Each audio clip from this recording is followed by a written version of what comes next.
lot of action behind the plate. And Michael A. Taylor with Bryce Harper going to shore down at least half of that outfield in 2016. Bob and FP, the Nats have been great in spring training. We'll see if they can carry it over into Monday at Atlanta.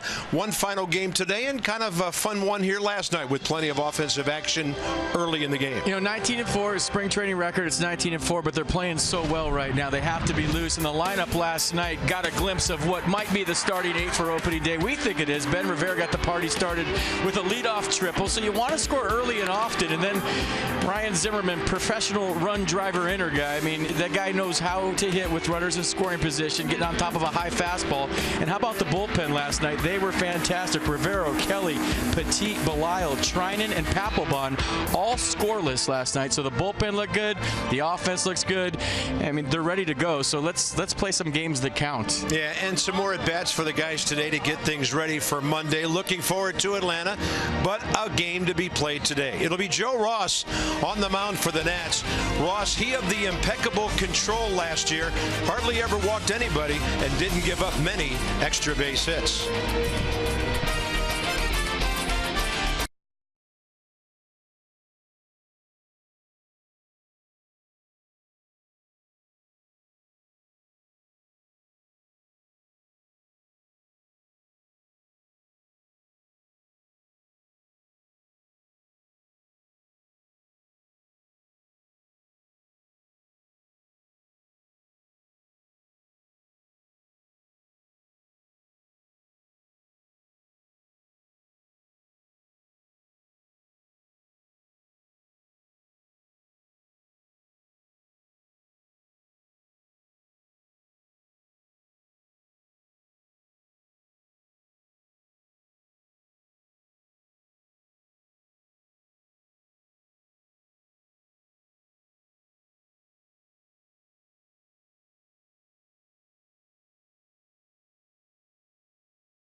Monday in Atlanta. Nats get a look at Joe Ross today, and they'll face Ricky Nolasco. Cloudy day, a little cool, but it's getting nicer, 52 degrees. Not much of a breeze at all, rather muggy. But a couple of hours ago, it didn't look nearly as good, especially not as good as Dan Coco looks on the field right now. Oh, Bob, so kind. Dusty Baker had said, Bob, a couple weeks ago that he would open the season with Max Scherzer on opening day and then Gio Gonzalez for the second game in Atlanta.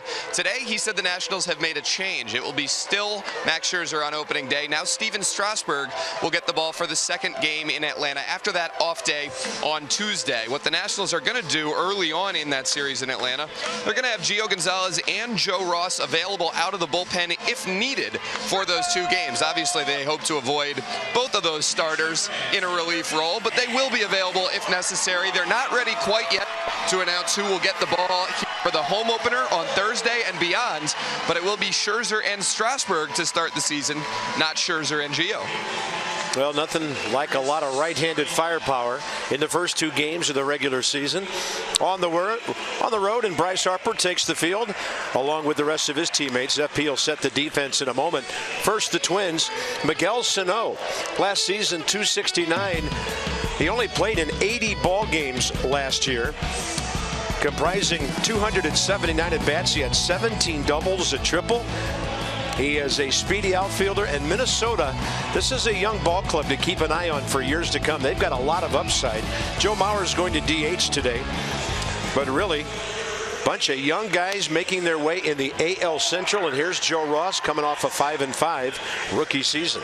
My favorite Joe Ross stat is he faced 51 consecutive batters before issuing his first major league walk last year. Right-handers 172 against Joe Ross. He faced 100 right-handers before he gave up his first extra base hit to a righty last year. So a guy that knows what to do against right-handers and left-handers, not afraid, pounds the strike zone, fastball, slider, changeup combination. Last year the fastball averaged 93 miles an hour. Set the defense for the Nats. A little different center fielder today. Michael Taylor in center. Ben Revere started last night, got a couple of hits, shut it down. Espinosa Rendon left side of the infield. Murphy Zimmerman right side. And Wilson Ramos doing the catching. There's Michael A. Taylor having a fantastic spring training. We'll close the book on that today. Head to Atlanta and play games that count. Yeah, Michael A. 440 in spring training on 22 hits, 50 at bats, and 4 home runs. Brian Dozier, the second baseman, leads off for Minnesota. He had a double in 4 trips last night. A lot of folks are still coming in, coming off the Metro down Half Street. I would imagine with the morning weather, a lot of folks were flipping coins about whether to come to this or not. Sure. And at 12:07, a whistling fastball to the outside edge.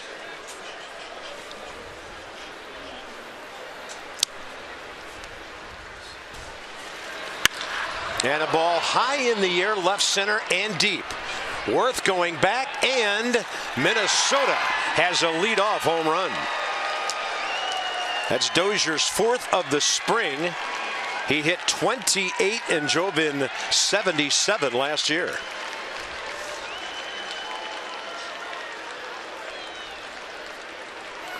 This ball struck. I mean, a cool, windy, breezy day here at Nats Park. Ball probably not going to travel that well, so Brian Dozier got all of this one, and it barely got out. Loud sound, Jason Worth jumping into the fence, realizing he ran out of room, and that's how this one starts, a leadoff homer. Next up, the DH, Joe Mauer.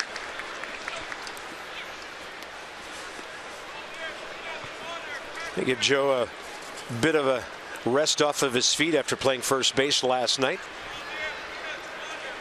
He went 1 for 3 with a double his first time up. DJ Rayburn has the plate today. On the bases, last night's home plate umpire, Vic Carapazza, joined by David Rackley and Jeremy Riggs.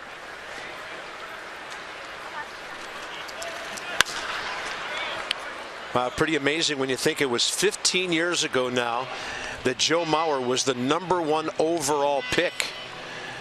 2001, he was only in the minor leagues for about 2.5 seasons.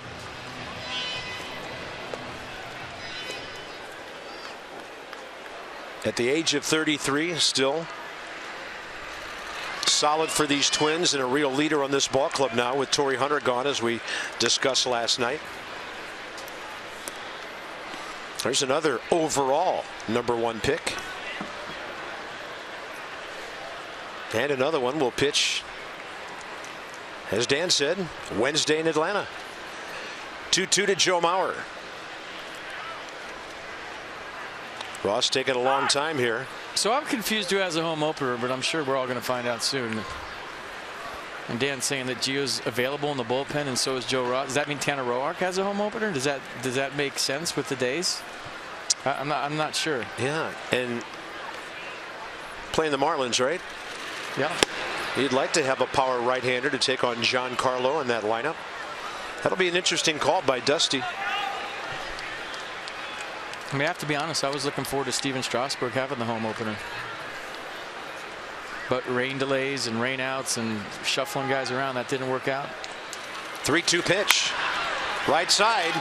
Zimmerman picks it, whips it over to Joe Ross. Ryan Zimmerman on the full run with a beautiful flip. I mean, going away from the plate to a backhand, and you'll see a lot of right-handed first basemen set themselves to make this throw, but as we know, Ryan Zimmerman prefers to do everything on the run, so Not that difficult to play. He's been working on in spring training, the old pitcher's fielding practice. Joe Ross covering first. A fantastic athlete in his own right, and Ryan Zimmerman showing that whatever corner he plays at, he's good. That was impressive. Yeah. Next up, right fielder, 22-year-old Miguel Sano. He was 0 for 4 last night, struck out a couple of times. Coming off a very impressive rookie season. 52 RBIs, 18 home runs in only 80 big league games.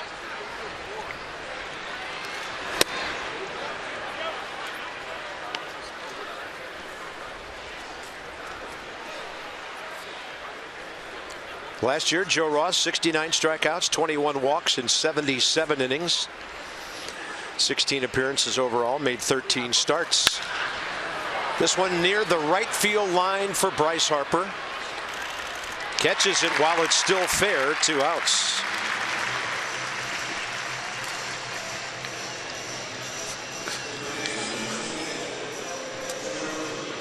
Just good to be back in our own ballpark again. We went from the second story in Vieira to about the 20th here. Yep. And the view is amazing. Here's Trevor Plouffe, the third baseman, hitting .360 this spring.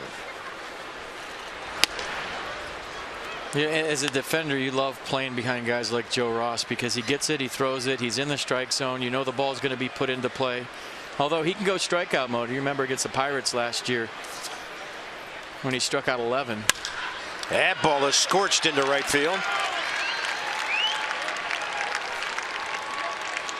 So the Twins have their second base hit. Plouffe at first for Eddie Rosario with 2 down.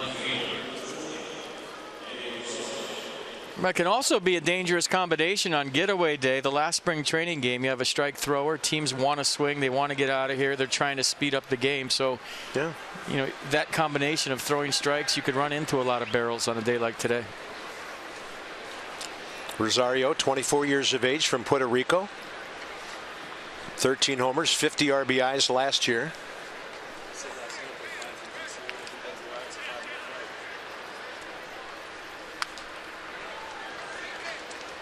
Yeah, it turned out to be an ideal travel scenario for Minnesota. They come north from Fort Myers, spend a couple of days here, and then just zip right up to Baltimore to open things up. Nats will be off to Atlanta right after this game. It's almost like they scheduled it that way. I know that. Somebody. Isn't that weird? Great foresight.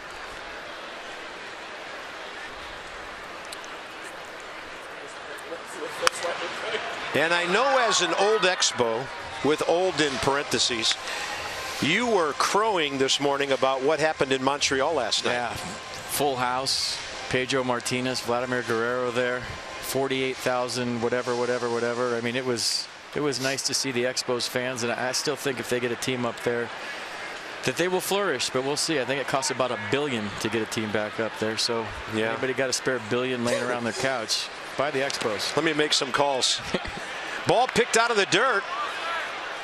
So Ramos will throw to short, and then Espinoza to Zimmerman. 2-6-3 as Trevor Plouffe took off and then stopped, and it was a good pick by Ramos that got that done.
paraphernalia in the on-deck circle.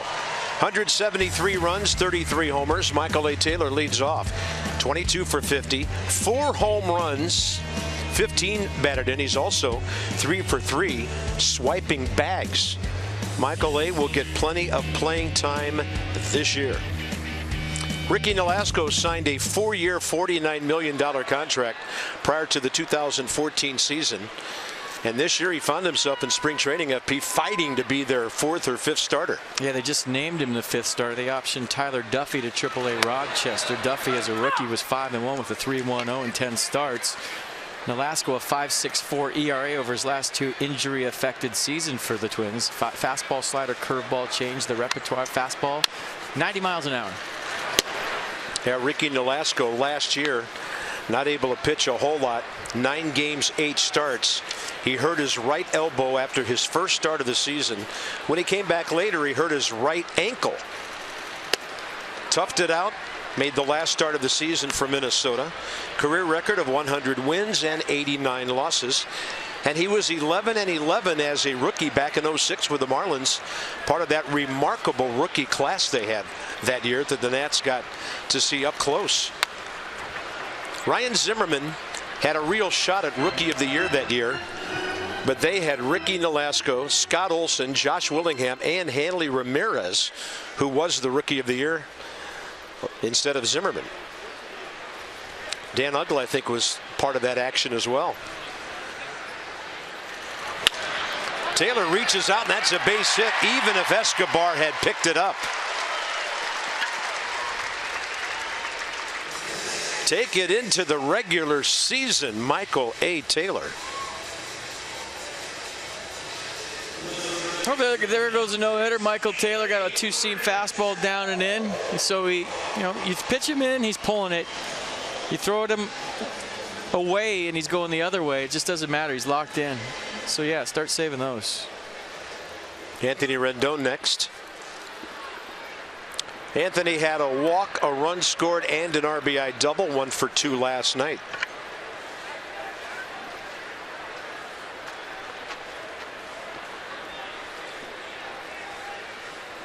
What a spring, 417. Got under that one. Eddie Rosario in left. A little early in the baseball season for the true Sun Monster. He's still a little bit off to the first base side here in early April. And there's the Twins defense for today's game. John Ryan Murphy behind the plate. A former Yankee. Yes. And Byung-Ho Park playing first base. We originally thought he was going to DH, but he is going to pick it at first today. I'm just having a really rough time here. I have your reading glasses on. My contacts fell out before, so I'm putting my glasses on to read the scorecard and then taking them off for the pitch. Yeah. In a half an inning, I'm just scuffling. Yeah. Well, I think about 6 or 7 years ago, I showed up at the ballpark one night with no glasses, and Joe Delpo, our stage manager, made a quick run to Walgreens. So this is just, those things are like 8 years old. This is torture right now. And I told you earlier, no sudden head movements. Oh my gosh. It's just like on, off, on, off. I forgot my glasses at home. Contacts fell out. I'm scuffling. Well, we all have our opening day checklist. Make sure that's on yours. Well, I need those. I'll take those. Our truck providing us with a glasses pop around. Yep. Thank you, gentlemen and ladies. Those. I could use those. Not so much those. Although I'd like that hat. Yeah, I could see you as Uncle FP. 0-1 to Bryce. Who? That was Uncle Sam. And no, I mean, who's hitting? Oh. First name's Bryce. Want to make that perfectly clear. Looks like somebody I know. No balls and 1 strike. Twins infield up, double play depth. Taylor getting a lot of attention.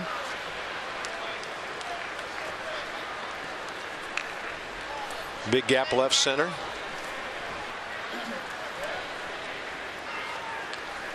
Pretty good lead by Taylor. Yeah, he's had some here. There he goes. Harper fouls it out of play. The thing I like about Michael Taylor, maybe we'll check it out together on this pitch. he always looks like he's going. He always has a lean going. You see how he has that weight on his right foot? So he's not tipping off when he's actually going to go. And I think the main thing for a base stealer is to always look like you're going. Because every coach on the Twins bench or your opponent is watching you to see if you're tipping off whether you're going. Some guys will stay there with their hands on their knees when they're not going, then all of a sudden take their hands off their knees, for instance. But Michael Taylor, watch him. He always has that lean going on his right side. That's a good-looking off-speed pitch. Bryce didn't like the call, but he walks away as Ricky Nolasco goes soft to strike him out. Might have caught the edge. Little change up right there at 77 miles an hour. Pitch he only throws 6% of the time. And it's kind of interesting. I can't think of a scenario where we've ever had a team from the American League in here for exhibition games, knowing they'll be back in 3 weeks to play 3 games that mean something, April 22, 23, 24, on the weekend. So they're filing a few things away on a couple of Nats. Taylor really got off the bag. See you later. Ryan Zimmerman with an absolute laser. And the Nats are on top 2-1.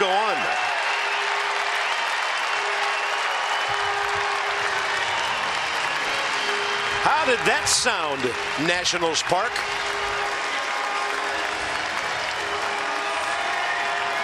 I'm telling you, he's going to have a monster year. Monster year.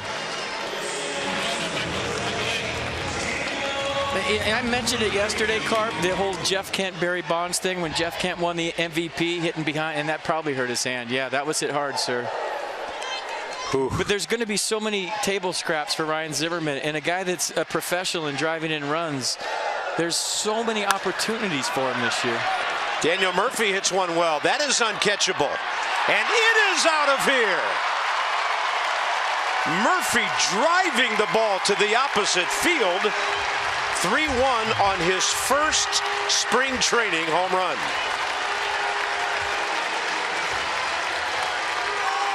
As Bryce Harper would say, some serious oppo-boppo right there.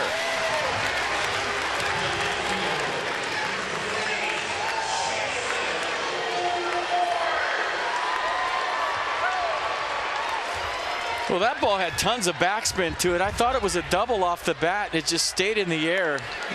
And that means he really got on top of that baseball, pinched it, put some backspin on it, and carried right out of here for back-to-back homers. Nice swing.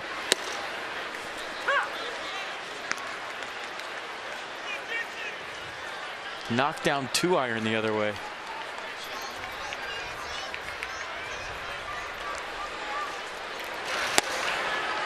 And Nolasco back to work.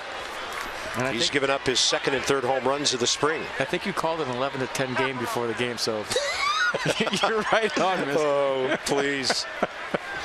Hey, you said guys hacking. They do. You can run into some barrels on these getaway days. Guys are swinging. They want to get on the plane and get out of here. Generous strike call. So do umpires. DJ Rayburn rings up Jason Worth. Noisy first inning for the Nats with the Michael A. Taylor base hit.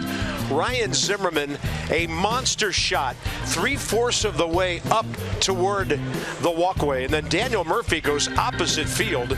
Anytime a left-hander visits the red seats, that's really impressive in this ballpark.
hitters. Both of those guys going to make some highlight reels tonight. Let's check out Ryan Zimmerman's homer. This one was cruising.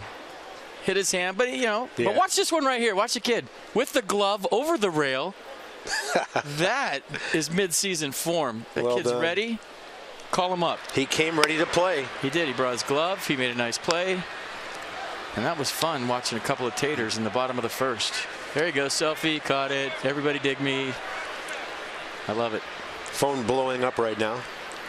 Eddie Rosario, the left fielder, was at the plate when Trevor Plouffe went wandering halfway to second on a ball that Wilson Ramos blocked.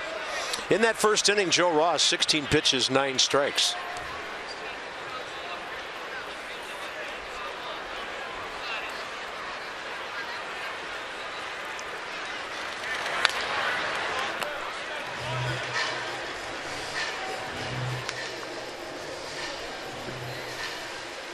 Rosario with a closed stance. A couple of Twins are featuring closed stances, something you do not see very often in today's game. Their hitting coach is Tom Brunansky, who was one of the great hackers on those Tom Kelly teams back in the 80s. He was a guy with a lot of power. Their skipper might have had a closed stance too for a little bit, Paul Molitor.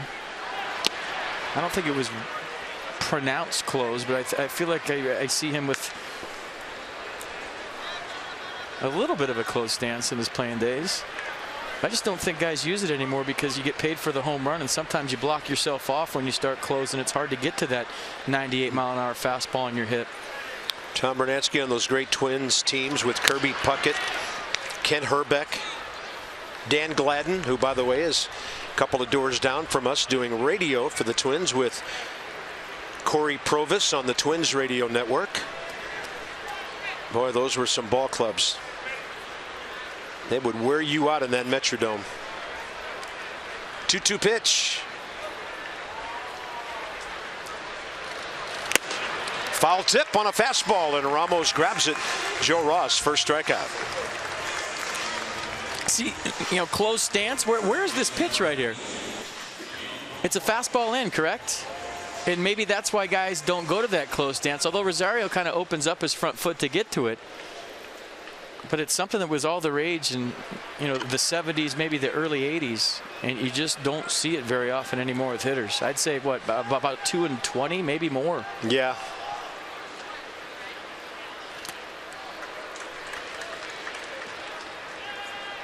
Yeah, and you would think if guys have open stances, you could work them to the outside edge and get away with it, but some of those guys get that front foot around really quickly.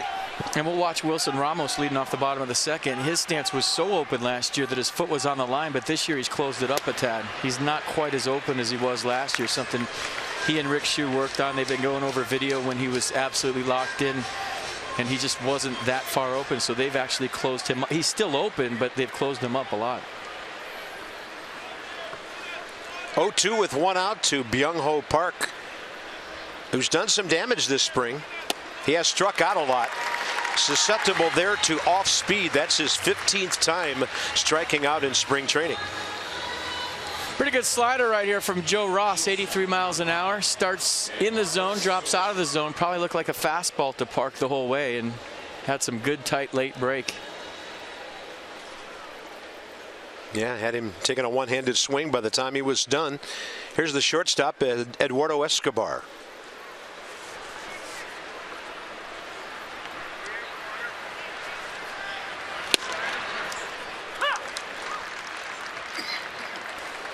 Escobar at 241 this spring. 26 years of age.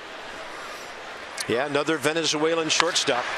Many great ones have come from there.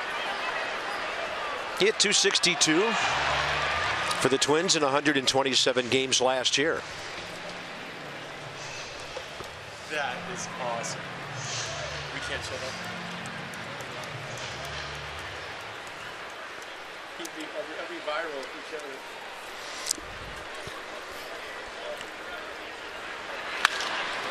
Joe Ross jamming the hitter enough for an easy fly ball. Michael A. Taylor. And a 1-2-3 for Joe Ross. That's how you work when your teammates give you the lead.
Wilson Ramos will step in. Teammates keeping an eye on him, including Jose Lobaton. Yeah, it's a flex plan, so look at how he's doing it. Pick your 4 games starting at just $80 plus. The Nats will throw in a free grill item. Visit nationals.com/flex to buy your flex plan and do it now. Let's get ready for next weekend. Jose, Gio. See Wilson's feet a lot more closed. That front foot was on the white line last year. Yeah, you're right. Wilson 10 for 35 this spring, hitting .286.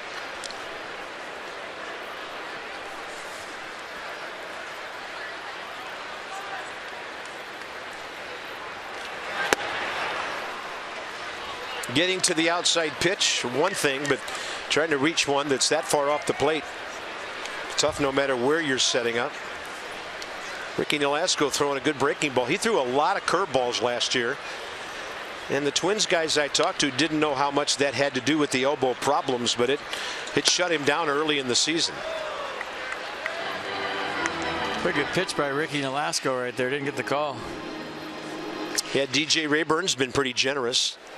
Strikeouts of Harper and Worth were both looking in the first inning. And a 1-2, and Wilson can't reach it. 25-man roster, time to talk about it. FP. Blake Treinen added to the bullpen last night after the game, so he's the 7th member of the bullpen, and Chris Heisey is the 5th bench guy. So 7 bullpen guys, 5 bench guys, 5 starting pitchers. Wait, is that right? No, it's 27. 5, 12, and yeah, 5 plus 7 plus 13, 25. Danny Espinosa got jammed. That one's down to Byung-Ho Park for the second out here by the first baseman. And the Nats pitchers are hitting in this series. Twins pitchers are not. And Joe Ross was 3 for 27 with a couple of sacrifice bunts last year.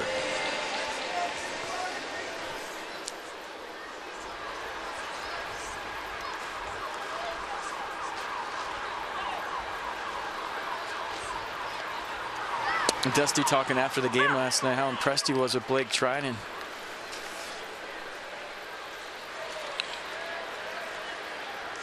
He wants him to have a little more dog in him, is what he said. Meaning, you know, that mound presence. That's what Mike Maddox was talking about. When you're on the mound, you know, have a presence out there. Have a certain demeanor, kind of a swagger that translates into your stuff.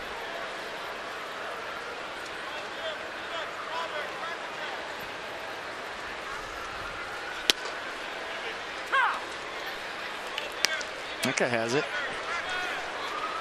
Well, boy, does he. He certainly took command of the press conference yesterday. He did. He's so good. He was good in the postseason, too. Called third strike. 4 in a row for Nolasco retired since the Murphy and Zimmerman home runs. 3-1 Nats.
As referenced last half inning, the Nationals made some cuts yesterday to finalize their 25-man roster ahead of opening day on Monday in Atlanta. And Dusty Baker said today that he lost some sleep last night after those tough decisions. He said it's a big boy game, but these are calls that are tough on a manager. There were some cuts in particular that were kind of tough for the Nationals. Sean Burnett was one of them, a former Nat. Trevor Gott as well will go down to the minors. And Matt Dendecker was a guy that Dusty Baker referenced. He said that Dendecker's ready. He's proven himself as a big leaguer, and the Nationals would love to be able to keep him. But instead they went with a right-handed outfield bat off the bench in Chris Heisey. Too many left-handed bats already on the bench for the Nationals. They needed a little bit more balance there. That's something that Dusty said is coveted in the big leagues these days, is left-handed bats. The Nats have a wealth of that. So Dendecker goes down and Chris Heisey stays. And as FP has mentioned several times, as we got to the end of spring training, it's based on the ball club's need, not necessarily who the best guys are, and you hope that those will get their opportunities again to show what they can do at the big league level. Well, you feel like Matt Dendecker would be the first guy called up if there's a need. I mean, he's proven he's a big leaguer, like Dan just said, like Dusty said. He did everything you could ask from a bench guy last year. Spot start, provide pop, great base runner, great outfielder. He's a big league player. He just kind of got squeezed out. So you'd think, regardless of his numbers down in AAA, if he goes down there with a good attitude, works hard, he'll be back. Easy for us to say, yeah. Not easy to do for Matt Dendecker. Joe Ross against former Yankee John Ryan Murphy, the catcher. 277 in 67 games for the Yankees last year.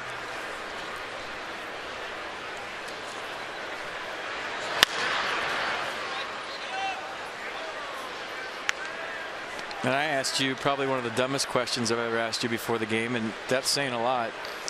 I said, is it John Ryan Murphy or is it John Ryan Murphy? Yeah. Well, there are players who have hyphenated last names these days, but Murphy. Yeah. You'd think with a guy with a couple of first names would know that, but I didn't. I'm going to see a ground ball to our Murphy. There's no hyphen on the stat sheet, so yeah. I have it's Frank hyphen Paul, so I thought it would be John hyphen Ryan. Things you talk about in spring training games. In the third inning, no less. A little early for a change. Let's check out the slider from Joe Ross. Nice. I just feel like watching his slider last year to right-handers, it has to be tough to pick up the rotation. Guys just don't see it. They think it's a fastball until it's too late. And that's the key for a good slider. If you can hide that rotation based on your grip, your release point, whatever it is, and it's tough to pick up like that. Yeah. You're just convinced until you're already swinging and miss it. It's a fastball. So maybe whenever we see him pitching on a sunny day, it's really going to be tough. Because you've always mentioned tough to pick up the seams. It is. If you have sensitive eyes, day games stink for a hitter. The glare off the sun, can't see the seams. It's almost like wearing a pair of glasses you found in a drawer before the game. Byron Buxton, 22-year-old center fielder. Byron Buxton from Baxley, Georgia. Why not? Foul tip, and Wilson Ramos didn't like that. No balls, 2 strikes. Yeah, 1 goal today. Get on the plane healthy. That's it. For both teams, for everybody in baseball.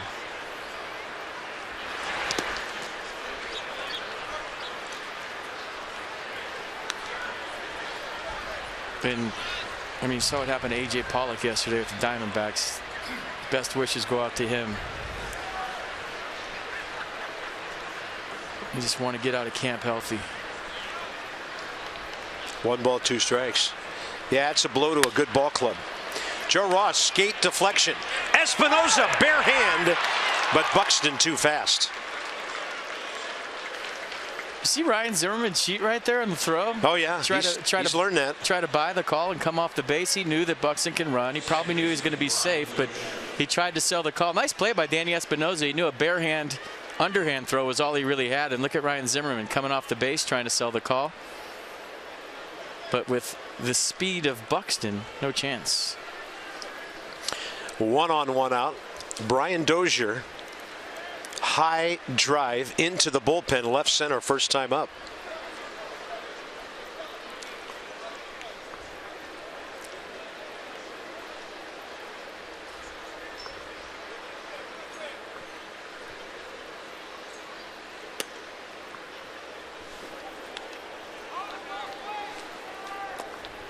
He's from Tupelo, Mississippi. Speaking of Mississippi, wasn't it great to see Tyler Moore catch on with the Braves? Absolutely.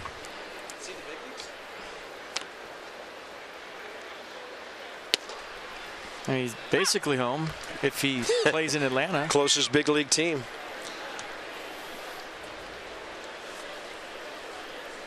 I think it was a minor league deal, so we'll see. Yeah. I don't know if he made that ball club, but I know we always get to see his family whenever we play the Braves, so good for him. 1 ball, 1 strike. Sun comes blazing out now from behind the clouds. That's a fastball up and away, 2-1. Only ball game in progress right now. Bunch of them starting just after 1 o'clock today. Screech up early. He slept fast. Crowd in stitches. Yeah, 2 balls, 1 strike with 1 out. He's got him eating out of the palm of his beak right now. Those are getting some hacks here today. Do Eagles sleep? I don't know. I don't think they do ever.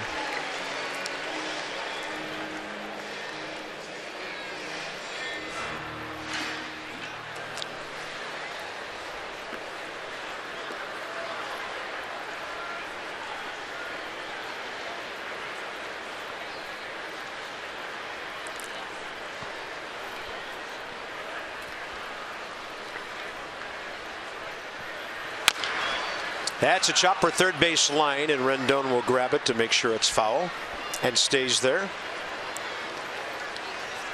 So Joe Ross, first 2 innings, 28 pitches, 19 strikes, great ratio. Struck out Murphy looking, the infield hit by Buxton. Hits are even at 3. The Nats lead 3-1. Twins actually out hit Washington 9-6 last night. The Nationals scoring in the 8th on the Trey Turner sac fly to win it 4-3.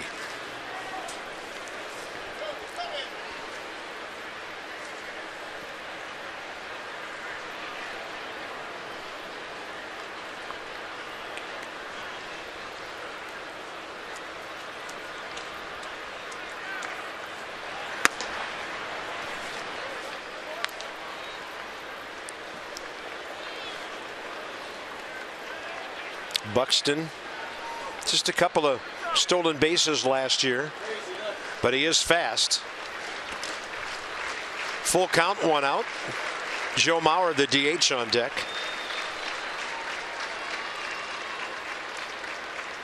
Runner on the move, and another great swing by Brian Dozier.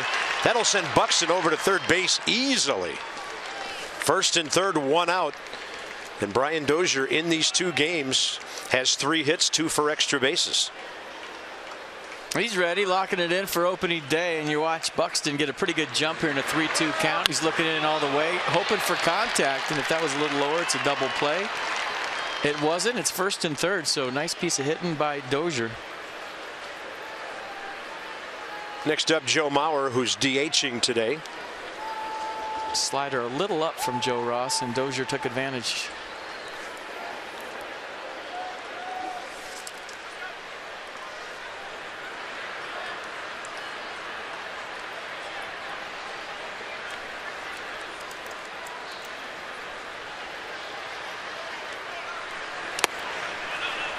Snap throw to first.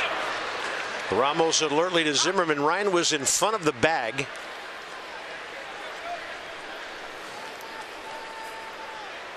Come back to the bag, drop the tag, and all of a sudden I turn into Dr. Seuss. But if you look at Wilson Ramos, he's a glove guy back there. He's not a blocker. There's 2 different kinds of catchers. He likes to swipe with his glove. He rarely gets in front of baseballs, and he picked that one nicely.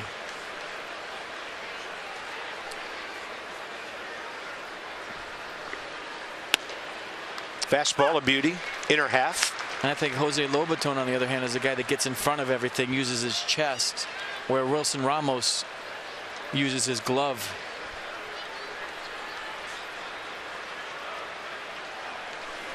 Six-time All-Star and 2009 MVP Joe Mauer. He had 28 home runs, drove in 96 that year. Out of play, and oddly enough, you might be surprised to know that that's the only time in his career he hit more than 13 home runs in a season. Not a big home run guy, but that year he put it all together. Hit .365. Won a Gold Glove, Silver Slugger. And he's got runners at the corners with Buxton at third and Dozier at first.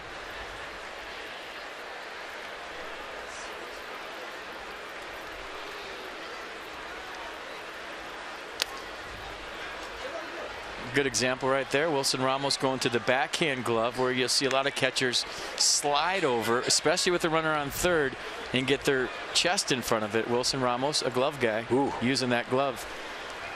And for me to be 100% honest, I like guys that use their chest and get in front of balls better.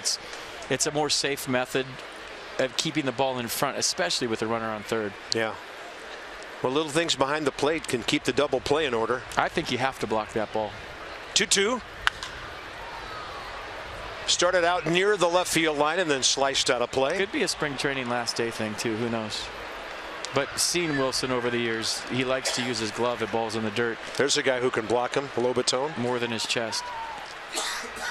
And you've talked so many times about Kurt Suzuki of the Twins when he was here. One of the most athletic catchers I've ever seen behind the plate, whether it's a tag play at home or blocking baseballs.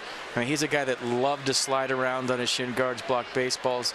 Same way with plays to the plate.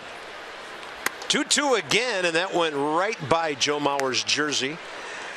Another full count here, a long third inning for Joe Ross. And I think a lot of times, Carp, it has to do with your body type. I mean, you know, if you're a smaller guy like Kurt Suzuki, you're more agile back there. If you're a bigger guy like Wilson Ramos, you're not. Russell Martin, guys like that can get around. Francisco Cervelli. Yeah. Runner going from first, and Joe Mauer hits one a ton to left center. It is on the bullpen mound and out of here. Three-run homer, Joe Mauer, his second of the spring, and the Twins will take a 4-3 lead.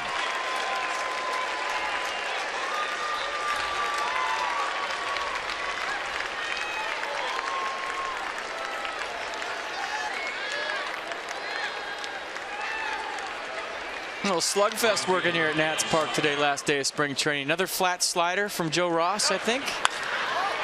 He's been working on the split. We talked about how he's been talking to Jonathan Papelbon about it. I couldn't really tell from that shot right there whether that was a slider or a split that was up. I'm going to guess slider.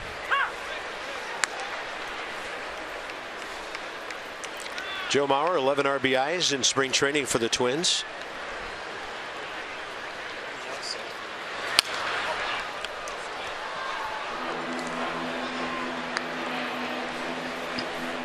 And Miguel Sano, fly ball to Bryce Harper, first time up. Long inning, 28 pitches in the first 2 innings, and then 26 more, and only one man retired.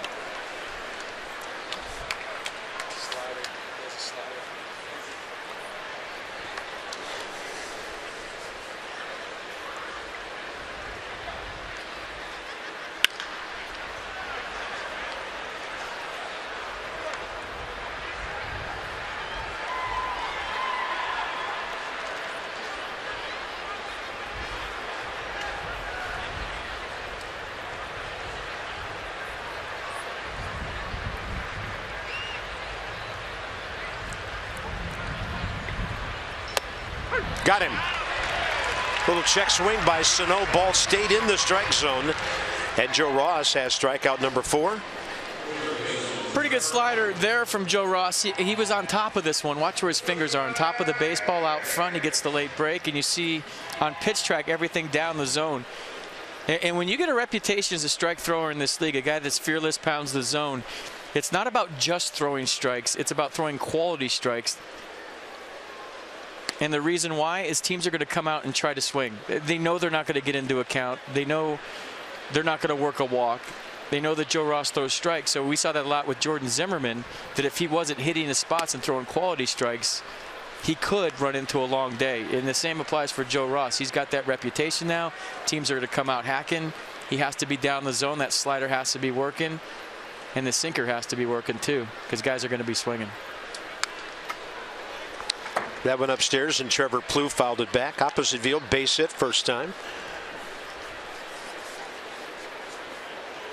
For the 29-year-old veteran out of West Hills, California, who hit 22 home runs and drove in 86 for the 83 and 79 Twins last year. They had the same record as the Nationals did 2015. And now he's 2 for 2.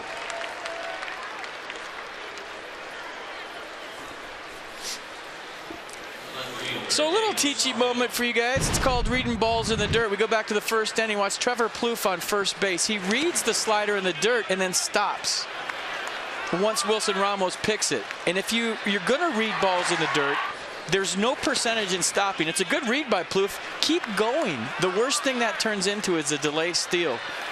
And sometimes you'll catch the middle infielders napping on it. But the worst thing you can do is stop getting a rundown, because at the major league level, there's no percentage in getting out of a rundown. Rosario drills this ball near the left field corner.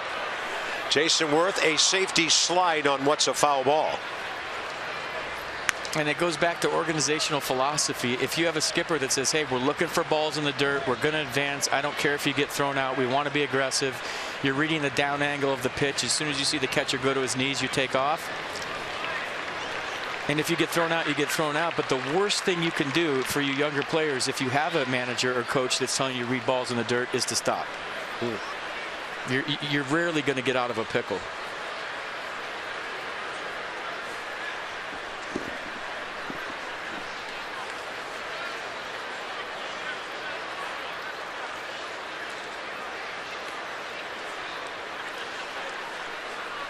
.35th pitch of the inning, and that ball's driven to the gap in left center. Trevor Plouffe is going to score and make this a 5-3 game. Took the Nats a while to pick it up. There's a play at third. Good pick by Rendon, and Danny Espinosa gets the assist out there. The runner Plouffe had scored. It's 5-3 Minnesota, and this isn't a bad thing to work on. Last day of spring training either. The outfield to infield relay successful.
Cutoffs and relays, and the Nats just pulled off a really good one right here. Let's watch Danny Espinosa and where he goes. As a middle infielder, you go out as far as your outfielder's arm strength is. So Michael Taylor's got a strong arm.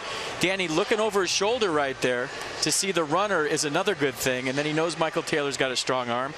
Good throw from Taylor, hits Espinosa in the chest. A quick turn and throw to Anthony Rendon, who makes a nice tag on the short hop. So that was perfect. Tag-ish on the short hop. You saw that too. I thought there was no neighborhood play anymore. Yeah, whatever. It's spring training. Everyone wants to go home. But that he was sold it though. Well executed by everybody involved. The best thing there was, as a young player, when you're going out for the cutoff, look over your shoulder and find the runner before the guy throws you the baseball. Then you already know where you're going with the baseball before you get it, based on what you just last saw when you turned your head to find the runner. Taylor, outfield assist on that play. He leads off here. Bottom of the third. It's 5-3 Minnesota. They've out-hit the Nationals 7-3. Taylor, Rendon, Harper. And Michael A. pulled one hard into left field for a base hit, first time up. Scored on the Zimmerman 2-out, 2-run homer. Daniel Murphy went back-to-back opposite field right after that. That's how the Nats got 3 in the first.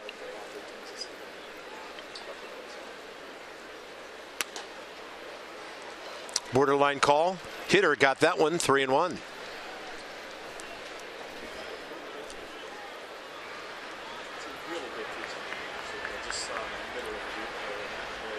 Target away. Taylor turns. See you later. Unbelievable spring training for Michael A. That was crashed. Wow. I mean, he had the furthest tater for a long time last year, that one he hit in Colorado. I think it was officially 862 feet, but this one is close. Just a fastball up and in. It rides right onto the barrel of Michael Taylor. Michael has 15 career home runs. If he plays enough this year, he might double that. Dusty Baker's giddy right now with that swing. Wow.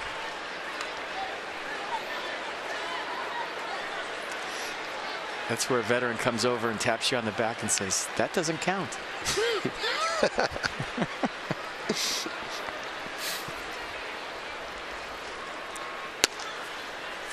And a breaking ball drops into Anthony Rendon. He just got under one first time. Hit a fly ball to Rosario out there in left field. The Nats have now hit 36 spring training home runs.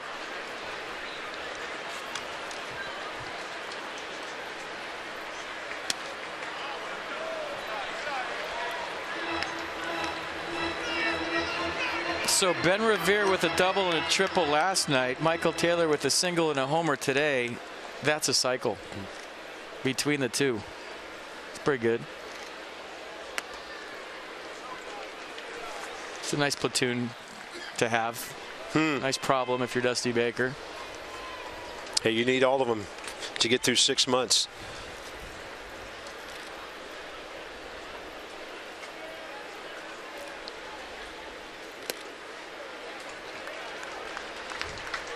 Looking forward to watching Dusty do that masterful job he's known for of giving his guys, frontline guys, enough time off so they can be on the field all year. Yep.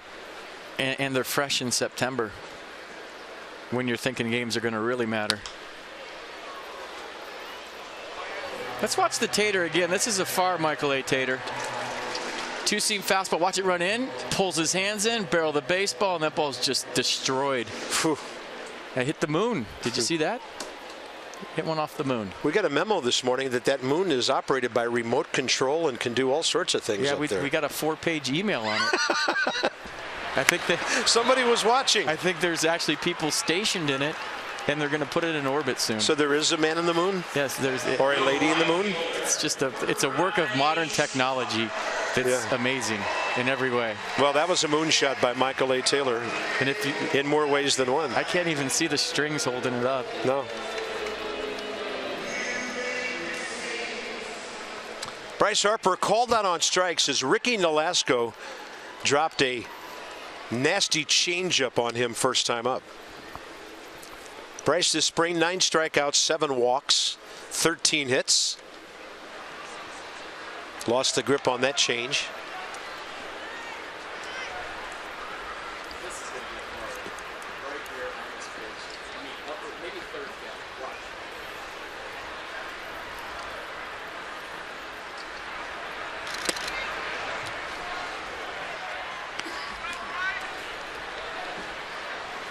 This could be a far one. Yeah. You're thinking odds right? of seeing a fastball here? Not very good, probably. Doesn't matter. I'm thinking it. The way the ball's flying out of the campsite today, this could be a far one. He was swinging for it.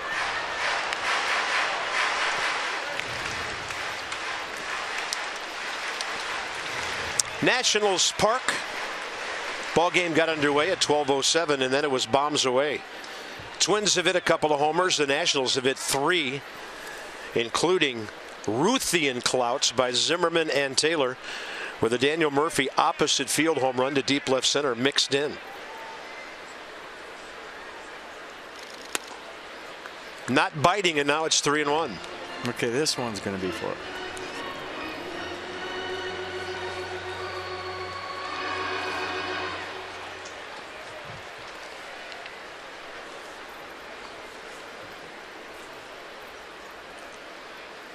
They're trying to keep the ball away. He'll take it.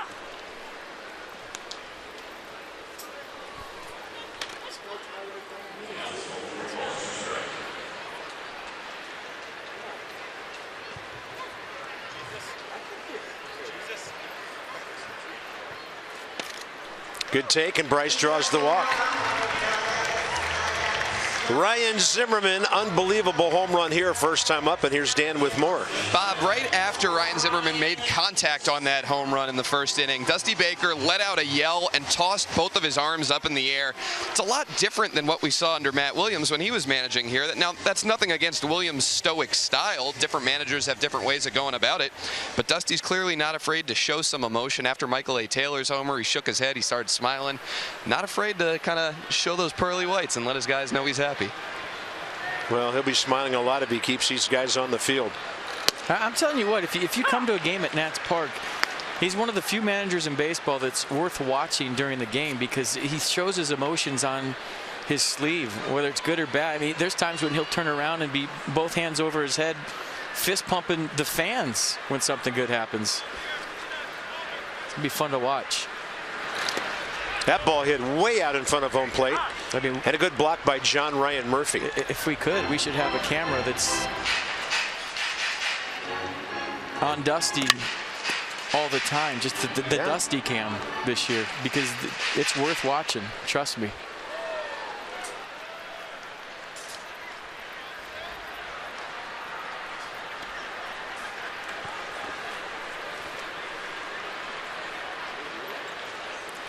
Zimmerman, another one gashed over to grab it.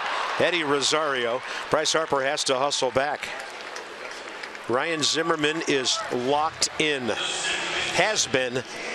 Really swinging the bat beautifully here. He's locked in, and Ricky Nolasco's just throwing the ball right down the middle.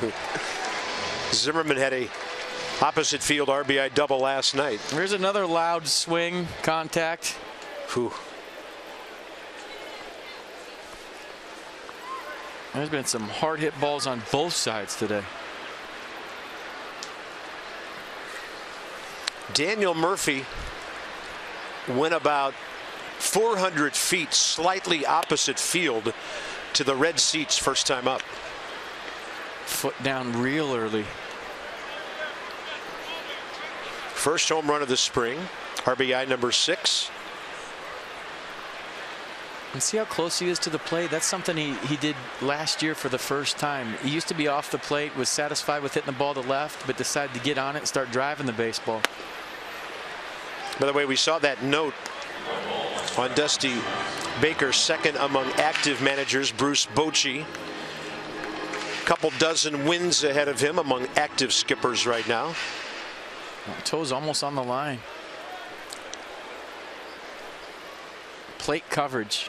You get to the outside pitch better, and you trust your hands to get to the inside pitch.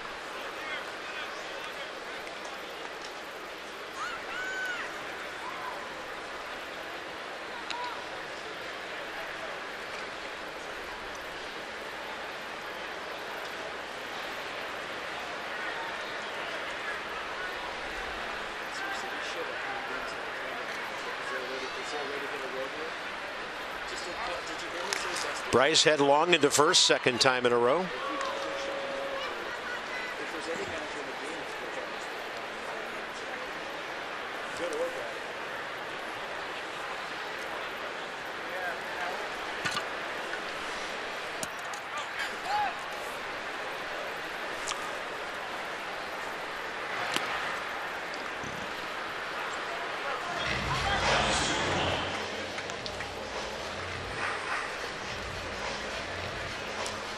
I mean, as a hitter going into opening day and you have your timing and your rhythm and you feel good, it's the best feeling. And on the other side of that, when you're scuffling late in camp and you know that some at-bats are coming that are going to count and they pile up quick, folks, trust me, and you're not locked in, you go into opening day in a panic. Murphy didn't like that call. DJ Rayburn, lefties and righties, giving that side of the plate throughout this game. I thought this was in. You can see why Daniel took exception. 2-2 pitch, and Murphy a rare strikeout. Nationals get a run closer. It's 5-4 after 3. Watch Michael swing. Watch the baseball fly. Monster shot. Another one for the Nats.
Every once in a while, maybe you get your fingers on the side of the ball and you overthrow, like that one to Joe Mauer, and it stays up. But watch these.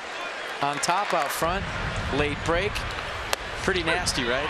And then every once in a while, you try to throw it too hard. It doesn't come out like you want it to, and it stays up in the zone.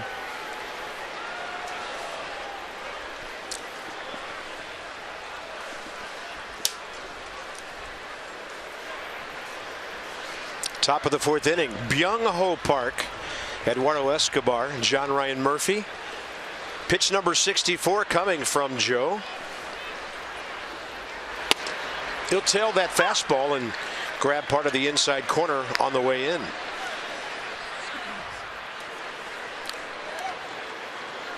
Struck out Park on a great slider.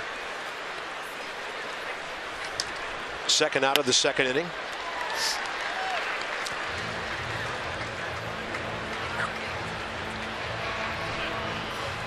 We told you last night, young man, big, strong from Korea, hit 53 home runs for the Nexon club in the Japan League last year. 146 RBIs.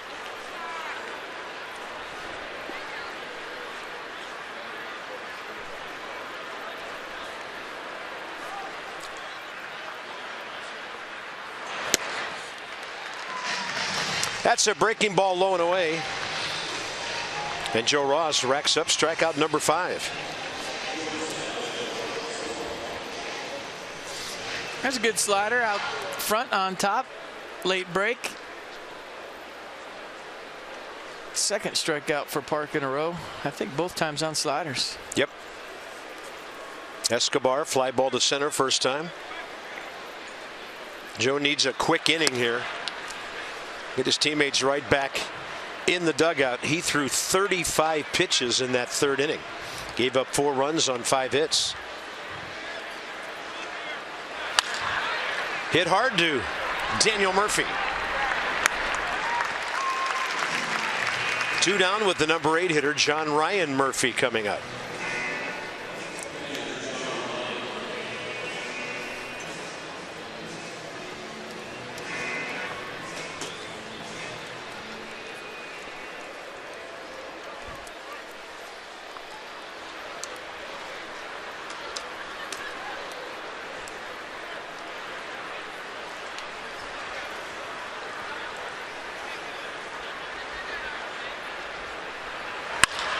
That ball gashed just a little too high for Danny Espinosa.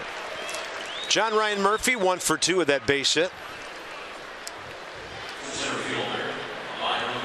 It'll bring in Byron Buxton with 2 outs. Buxton got them going on that 4-run rally last inning with a 1-out infield base hit off of Joe Ross's spikes. Beat out a throw by Danny Espinosa, who played a beautiful bare hand to make it close.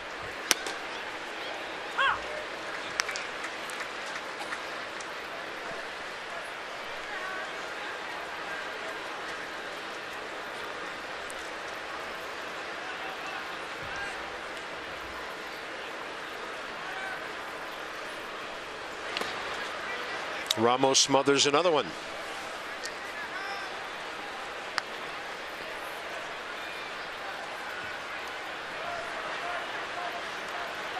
More off speed than fastballs for Joe Ross, according to Pitch Track.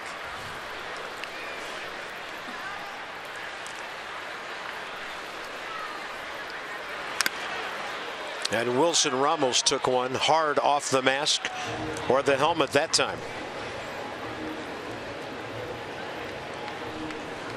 Where to get him?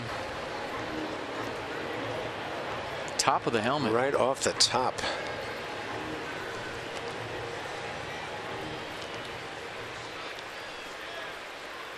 We got ice. That's what Jose Lobaton always yells to Wilson Ramos whenever he gets hit. Easy for him to say. Well, he can say it. I know.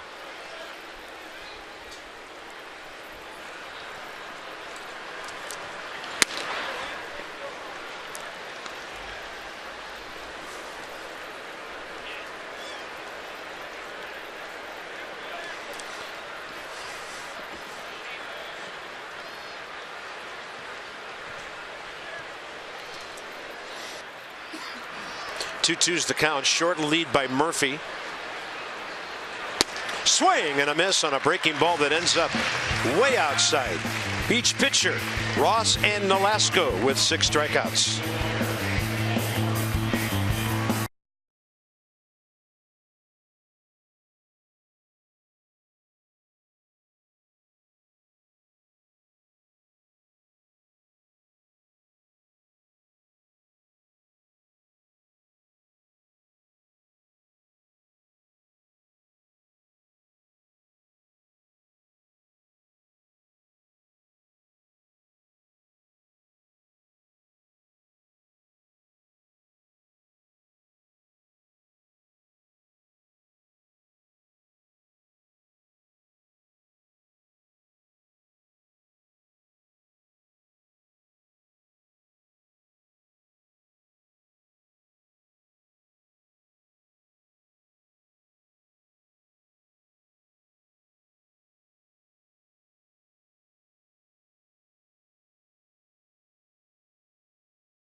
Bottom of the 4th already, and just a tater fest here at Nats Park. The Twins have 2, the Nats have 3, and of course the home show is going to show you the Nats home runs. Ryan Zimmerman got the tater fest started with a bomb of his own, then this one by Murphy. That's just a pure swing. Ball stayed up in the air. Kid made a nice catch. What's not to like about that one? And the Michael A. tater was a far one. Roasted. Destroyed, sizzled, crushed, mutilated. That was a little graphic. Jason Worth, bottom of the 4th. Struck out looking first time. Jason in the spring, 10 for 39. Couple of home runs, 6 RBIs.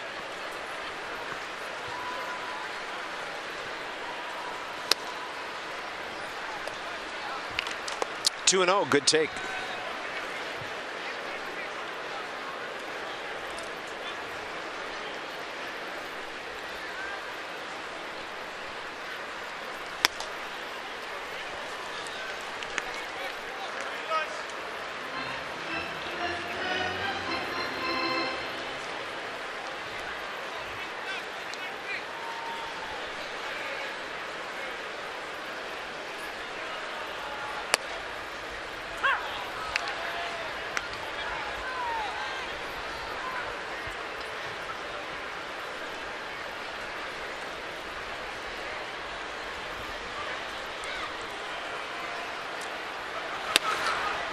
Airing it out on a pitch to the outside edge, and the count's full 3-2.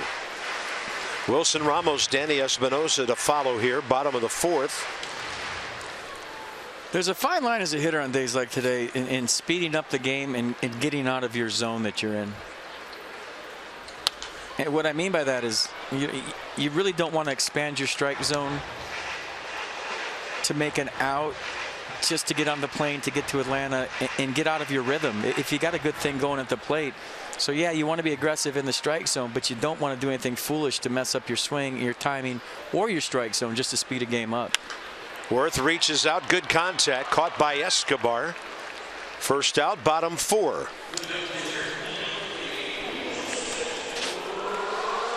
What we got, Joe? 2016 season right around the corner. Make Who's sure Joe? You get your tickets for Nationals opening week. It's our stage manager, Joe Delpo. I know. For the 6th year. Introduce yourself. He's a really nice guy. I'm just being a fan. Baseball's back in the district April 7th, 8th, or the 9th to 10th. And now you're messing me up. Opening week continues as the Braves come to town April 11th through the 14th. That's okay. You had what we would call strong graphic support. Visit nationals.com to purchase your tickets today.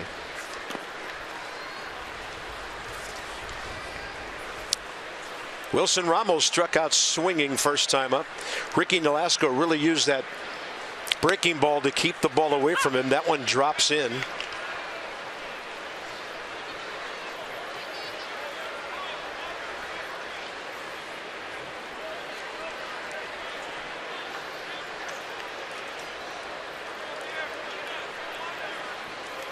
I remember our first game together in 2011 opening day. I barely knew you. I didn't know Joe Delpo, and we went on camera. And he was trying to straighten out my headset, my tie right before we went on in the middle of the game. My very first game as a Nats broadcaster. And he pulled my ear cup of my headphone out about 3 feet, and it slammed me in the ear. Snapped right back. Right before we went on camera. And I was deaf the rest of the game. Well, I had a lot of people wondering, why did he look so stunned his first time on camera? I was like, what did I get myself into? It's a circus up here. It's a tough booth. It is.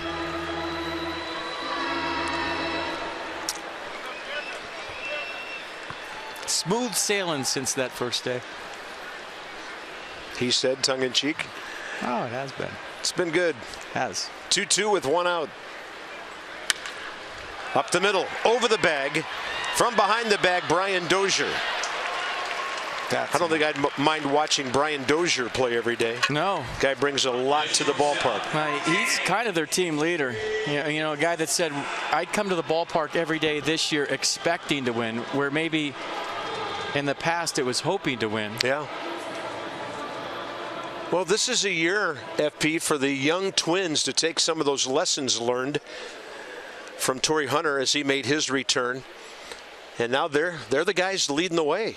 And if that was Brian Dozier that made that play, it would have been a good one, but I don't think it was. Yeah, evidently Dozier's out of the game already. But we still. So hats off to James Beresford. We still think he would have made that play just the same.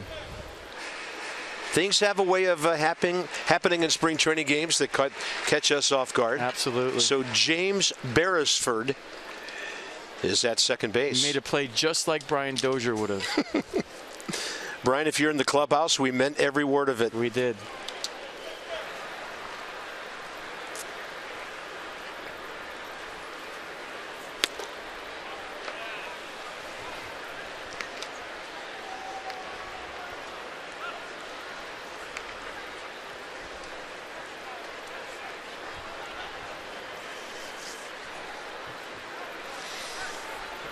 Yeah, Dozier had 2 pretty good at bats today. He's done. He's ready. Home run, single. Joe Ross on deck if the inning continues. He's thrown 75 pitches in 4 innings. That ball hammered by Espinosa. See you later. 15 feet in the air to get one out of this ballpark out there, and plenty of room to spare. Danny's second spring home run. Tie ball game. There's some fans in some par 5 seats way the heck out there. They have souvenirs today that didn't expect to get souvenirs.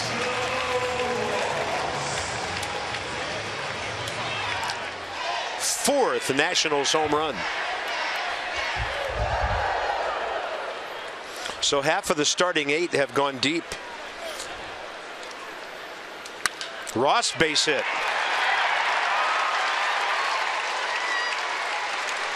Can we start opening day right now? Who do you want to pitch at this lineup, Braves? You got on TV. Look, you made a catch. Way to go. You're the 4th person to catch a tater today, and that's Tater. Out over the plate. Click. And on the ricochet, she got it. Yeah. All right. Cool. Top of the order. How to pitch to Michael A. Taylor right now. Base hit first inning, left field, monstrous home run. 3rd inning, left field.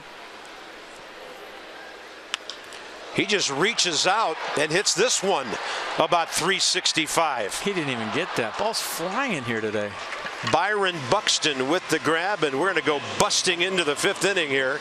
All tied at 5. It's a slugfest on April 2nd.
Downtown Atlanta, Turner Field.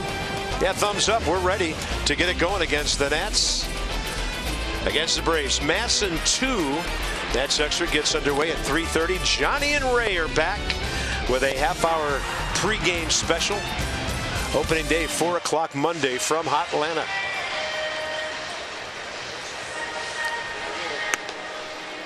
Danny Espinosa has gone, I mean, deep. So have 3 of his teammates, and it's a 5-5 ball game. Top of the 5th inning with James Beresford leading off.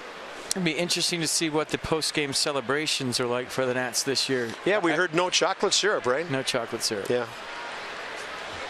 I'm okay with that. Well, the Nats were using so much laundry detergent, it wasn't good for the environment. I was never really a huge fan of the chocolate syrup. I have to be honest. It was not aesthetically pleasing to me. I just thought it always looked weird. The bucket of filth, on the other hand, on the walk-offs, that is awesome.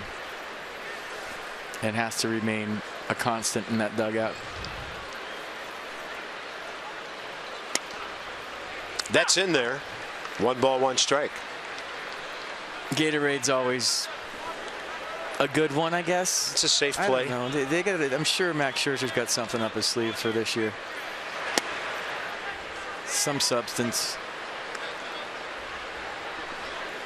Laundry detergent would be good, like just dry laundry detergent. Self-cleaning celebration. Yeah, there you go. Or popcorn, caramel corn. I could go for that.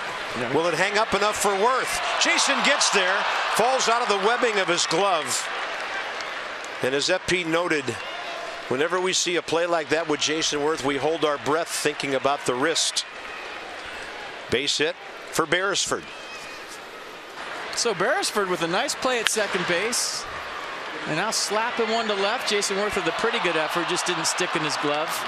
Got a beat on it, hits him in the glove, just doesn't stick.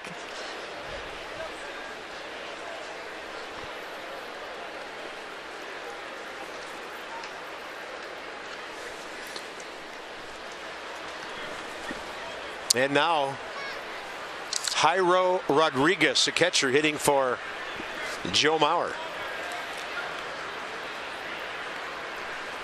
So Paul Molitor getting his starters out early. Opposite field base hit. Bryce Harper on the charge. Runner will be held at third base by Gene Glenn. First and third, nobody out. Nice at bat by Rodriguez, just trying to advance Beresford, but he hit it right on the screws and got himself a base hit on top. So a good approach right there. Good idea in a tie ball game. He's trying to advance a leadoff double, and he does. Well done.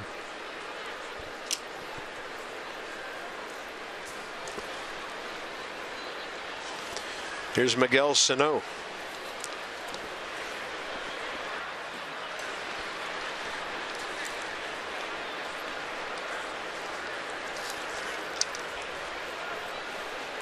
Joe Ross at 80 pitches. He threw 35 in the third. 12 pitches got him through a one-hit fourth inning.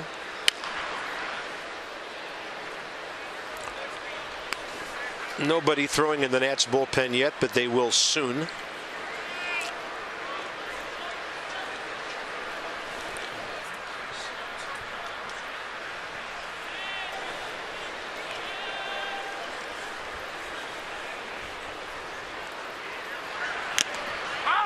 On the foul tip, it's 0-2.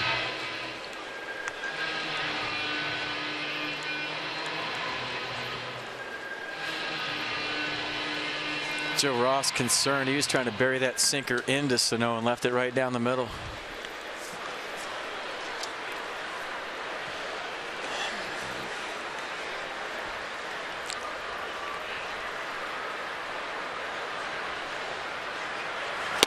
Swing and a miss, and he gets the strikeout with that big hook. His 7th K of the afternoon. Another example of a Twins hitter not picking up the rotation on the slider. So a 3-pitch C, a big first out here in the 5th. That'll bring in outfielder Danny Santana, who will hit for Trevor Plouffe. Santana made that great throw from right field last night. But the ball was dropped by the catcher Juan Centeno, and the Nats went on to win with that run in the 8th inning. Danny Santana from the Dominican hit .215 in 91 games for the Twins last year. 25 years of age, drags a bunt. Runner doesn't go home, and then Zimmerman turns around and throws to Ross, who's not at the bag. So Ryan Zimmerman kept the run from scoring with a good charge. Things are happening quickly, FP, over there at first base. And I think, and we'll look at the replay together, that Beresford made a good read at third base. Because Zimmerman was coming so hard, there would have been a play at the plate. Watch Ryan break off the bag. Good read by Beresford at third, and then it got all weird at first base. Yeah. He saw Zimmerman coming hard, decided not to go. And with one out, it works for the Twins. Bases loaded, one out. Yeah. I think Joe Ross would have been better if he let that ball go, but he was running, looking at Ryan. He had no idea that first base was covered. And I think you're right. Zimmerman would have had him by 10 feet at home plate. The batter, Eddie Rosario, 1 for 2 with an RBI double.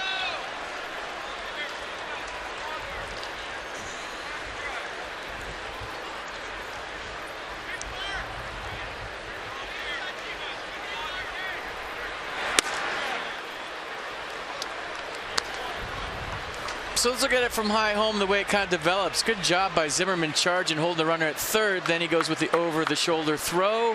Probably would have been safe. Murphy was there, but it looked like Santana would have beat it.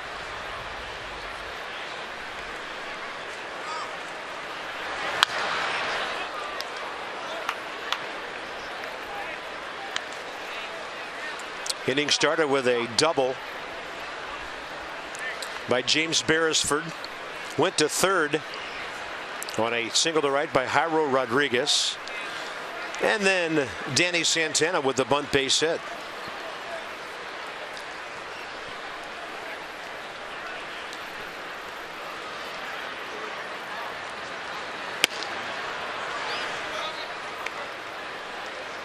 Well, good situation for Joe to work on here. Sometimes during a ball game, you absolutely need the punch out.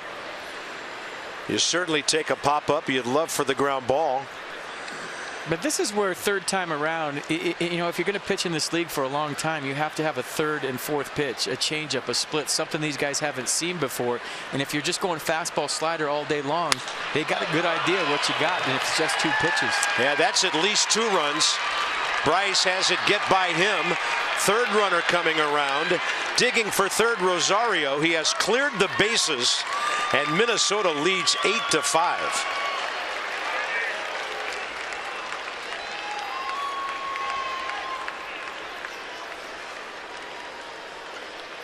Even if you're 2 pitches or plus pitches, your sinker and your slider, when you're facing a major league lineup for the third and fourth time, that's when, as a pitcher, you'll see guys break out their fourth pitch, their third pitch, give them a different look. But if you just have 2 pitches and maybe one of those is off on a day, say the slider isn't what you're used to having, then what do you got? Then you're stuck with 1 pitch. So that's why I think Jonathan Papelbon was talking to Joe Ross about working on that split to go with the changeup for his third and fourth pitch. Looks like Rafael Martin is out in right field, getting ready to throw. But guess what? That outing doesn't count. It's a spring training game, so who cares? Well, he's still in. Yeah, they just now got Martin up. Byung-Ho Park is the hitter, and Ross has struck him out twice with sliders swinging. And at the very least, Carp, as a hitter, it gives me something else to think about. If you know, you look at the percentages before a game and you see Joe Ross, fastball slider, doesn't really throw the change. You know, it's one or the other. Yeah. I got 2 pitches, 50-50. If I'm a guess hitter and I'm guessing, I'm going to sit on one and I got a 50% chance of getting it. But if there's a split and a changeup to go with those, and I don't know when he's going to throw them, like if you're facing a guy like Max Scherzer, you know, it's a 25% chance if I'm guessing, or less if he's throwing the sinker, the cutter, the slider, the curve, the change. Now, as a hitter, if I'm a guess hitter, I don't know what's coming, and I have to react, and now it's advantage pitcher and not hitter. Because all guys guess. I don't care what they tell you. Every single hitter in the major leagues, sometimes it's an educated guess, sometimes it's just a flat-out guess. Guys will tell you with 2 strikes, they react. No, they still guess with 2 strikes. Obviously, you're respecting the fastball more with 2 strikes, but all hitters are guessing. And if you have 2 pitches, it's like a roulette wheel. I got a good chance of betting on black and getting black. Good smother by Ramos, shifting to his right there. Infield in with 1 out. Twins had a 4-run third. They're looking for a 4-run fifth.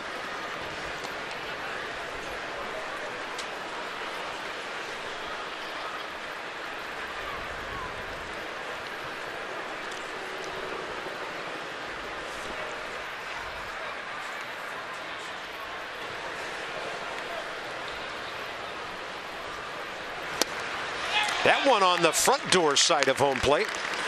Strikeout number 8 for Joe Ross. He has fanned Park 3 times.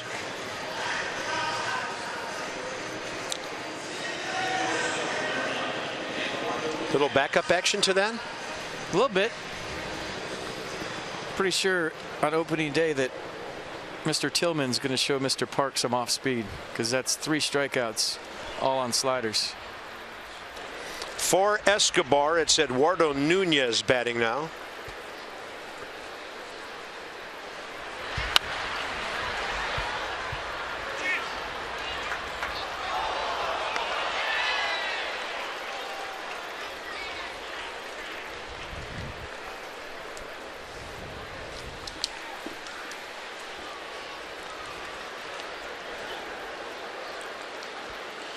Twins have 11 base hits. The Nats have 6.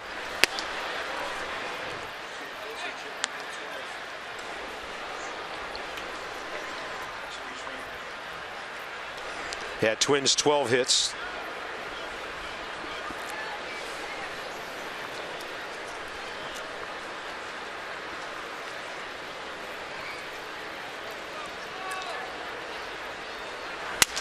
That's a busted bat.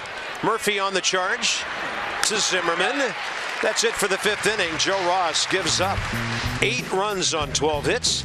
Anthony Rendon, Harper, and Zimmerman straight ahead.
Through this ball game. 8-5 Minnesota. Joe Ross gives up 8 runs on 12 hits in 5 innings.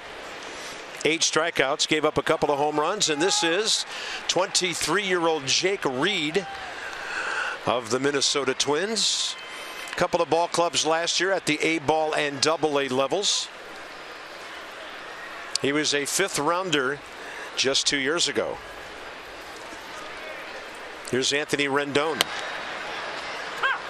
0 for 2, fly ball to left, swinging strikeout.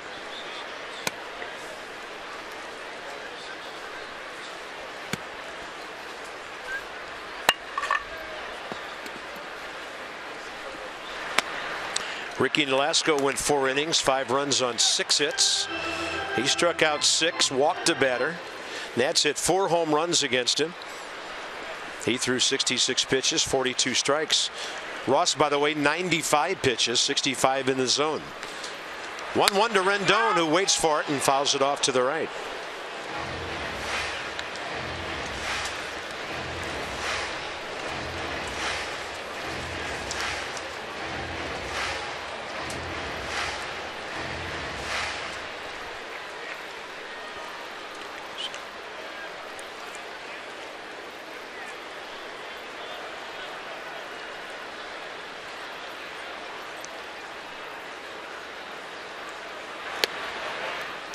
Good take on a close pitch.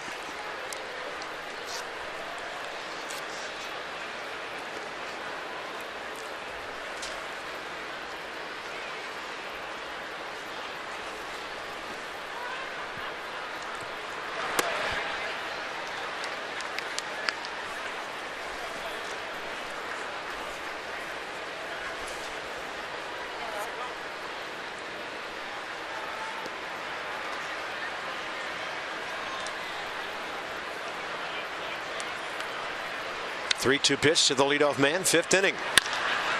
Past the pitcher, but up the middle there is Beresford. Throws out Rendon. Anthony a rare 0 for 3. Saving hits for Monday. Tune into Masson 2 on April 4th, where the Nationals take on the Braves to find out who's going to be the bobblehead. The Masson Fans Choice bobblehead. It's the biggest news in D.C. right now. You'll get that bobblehead on September 9th if you come to the game. For more information, visit nationals.com/promotions. I voted for Masson Dan. I did. Little bobblehead out in front of the dugout with his little suit on and his microphone. Somebody hollering, sit down. Ducking from a foul ball or a bat. That's my vote, and I think I won. Bryce Harper has struck out looking and walked. 9 strikeouts this spring, but 8 walks.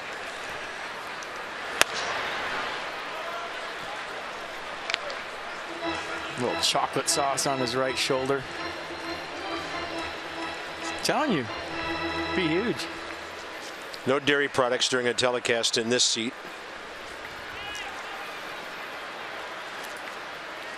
2-0 pitch, and Bryce takes one that catches the outside edge. Should be Bryce Harper's last at bat.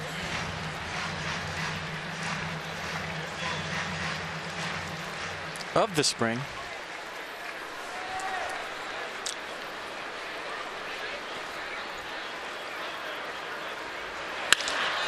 Hits it hard to the shortstop, and Escobar takes care of that. Actually, that's Eduardo Nunez now. And we have 2 outs in the bottom of the 5th. So one of the keys to the Nats lineup, I think, this year is number 11. With Bryce Harper walking 4,000 times this year, there's going to be a lot of opportunities to drive in runs. And if that swing is consistent, which you're thinking it's going to be, he has a chance to do some big-time damage for 6 months. He has gashed it twice today. That's up and away. Ryan now on the spring, 14 hits, 4 home runs, 17 RBIs.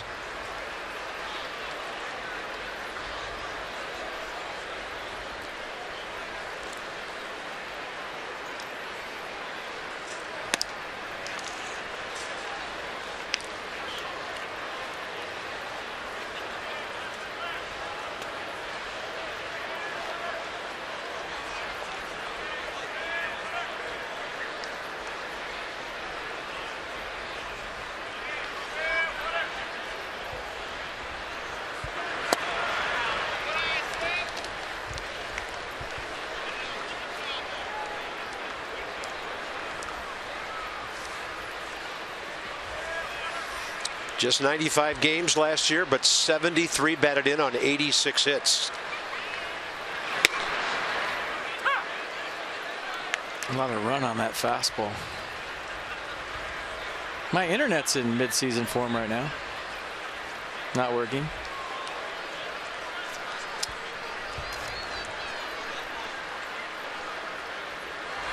Inside, Zimmerman taking everything, not biting on any. That'll bring up Murphy with 2 outs. Zimmerman on for the 2nd time. That was I'm not really going to swing at bat by Ryan Zimmerman. He saw that sinker sinking all over the place, and that was self-preservation. Get on the airplane. I don't really want to hit this guy. Solid veteran at bat by Ryan Zimmerman.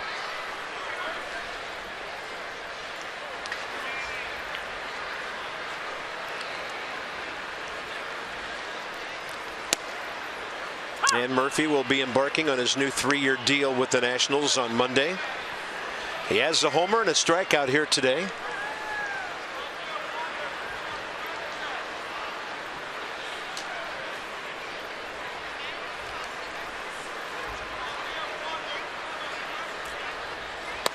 Not biting on that pitch outside.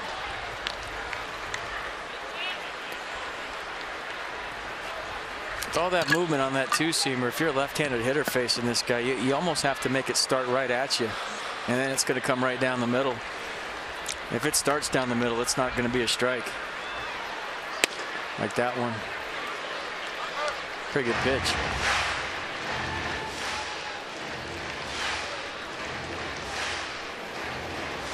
So this is the one you really have to force yourself to swing at if you're a left-hander.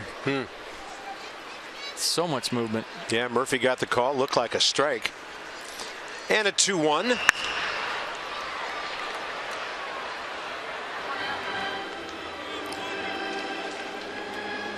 I might go back to Daniel Murphy's last at-bat, strike 2. He had a talk with DJ Rayburn, so you might not benefit during the at-bat you're having a talk with the umpire, but it might buy you a call in the next at-bat or down the road if you do it in a professional manner, and Murphy did.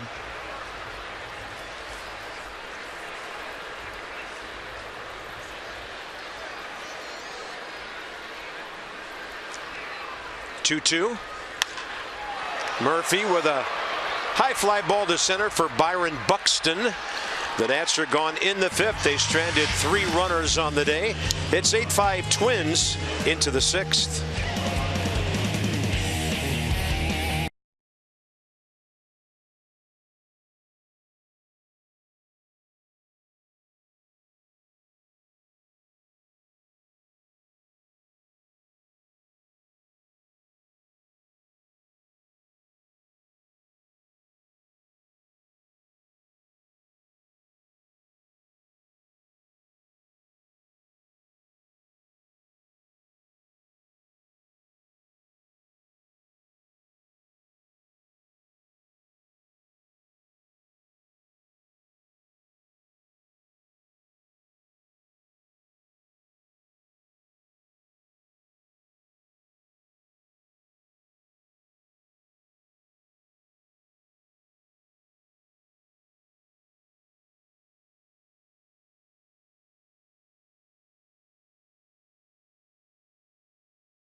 Felipe Rivero, Sean Kelly, Ismero Petit, Matt Belisle, Blake Trinan, Jonathan Papelbon, all scoreless. And they came in pounding the strike zone, doing their thing. So we're showing you this because a lot of new faces in the Nats bullpen. And last night they were all on display, and last night they were all money. Jonathan Papelbon came in for the save. A 1-2-3 job, little high five, ready for the season. Ding ding, time for the bell to ring. Rafael Martin will take over here, top of the 6th inning. John Ryan Murphy. Solid spring with the numbers for Martin.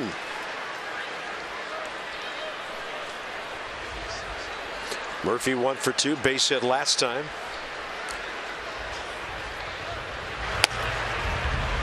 '87 right on the paint, right on the black, as they say. And the count's 1-1 here in the top of the 6th.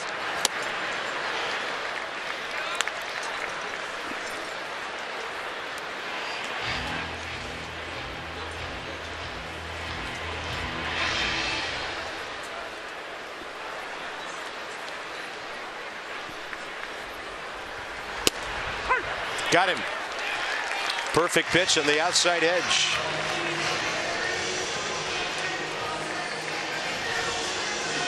Pretty good slicer right here by Martin. Just catches a corner, and Jose Lobaton framing it nice.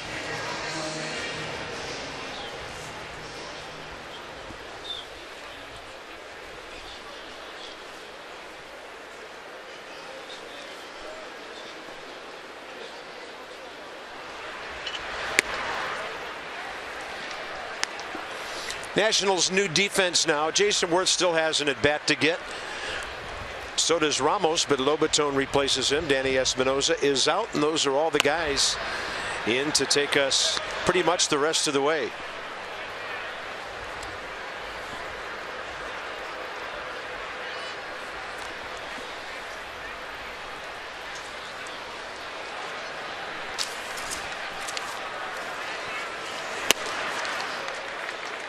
Buxton 1 for 2 with a base hit up the middle.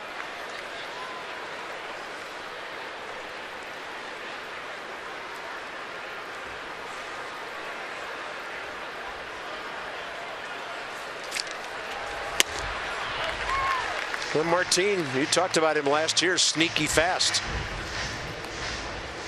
Short arm delivery, quick arm, ball seems to jump on hitters.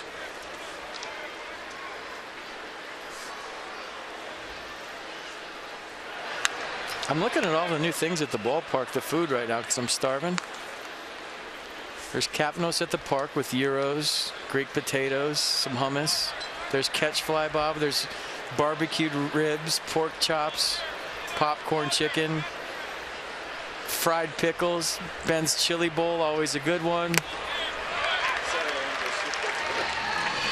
Dos Locas.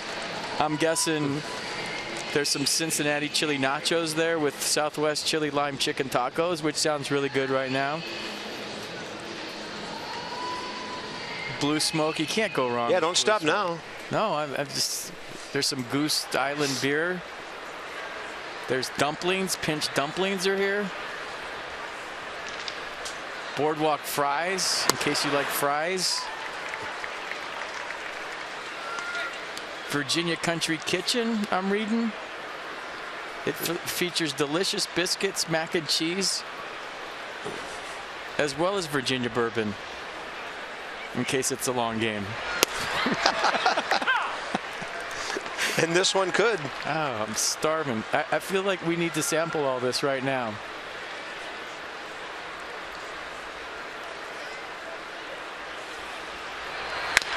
And a ground ball, foul. I mean, you'd be happy with just hot dogs. But, you know, ballparks are fancy now. People want to have that ballpark experience of, you know, hey, we go there. It's not just popcorn, beer, and a hot dog. It's, you know, good food. I think Nats Park does it right. And a whole bunch of new selections this year, obviously. No, fans are all about the experience these days. That ball cut off by Stephen Drew. And a fine play and a fine inning, a 1-2-3 quick top of the 6th for Rafael Martin.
And may not be reproduced or retransmitted in any form.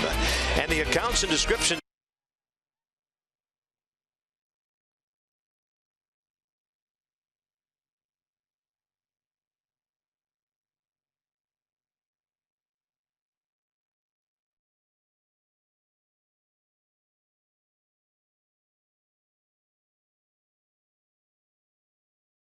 by authority of the Washington Nationals and may not be reproduced or retransmitted in any form.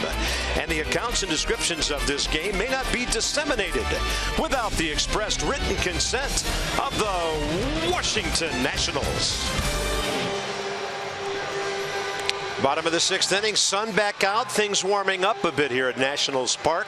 Twins 8, Nationals 5. Ryan Presley is the 3rd Minnesota pitcher of the day.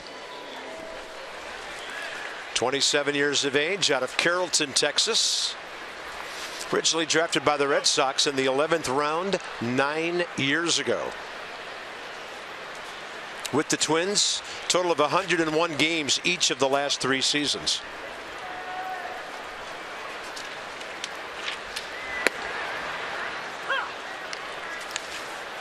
It's weird. Jason Worth had glasses on last time he hit, and there was no sun out, and this time the sun's out. He's going no glasses.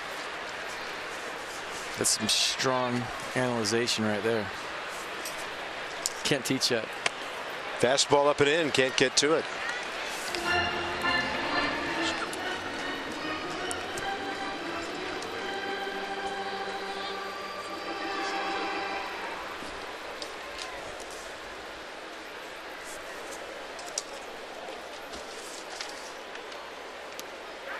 Did he go? He did. And Worth is about to make it to first base on a strikeout. That throw went right through Jose Lobaton in the on-deck circle, and he ducked so that he could throw it to first. What if he just stood there and made the throw go around him? Watch Jose Lobaton duck right here.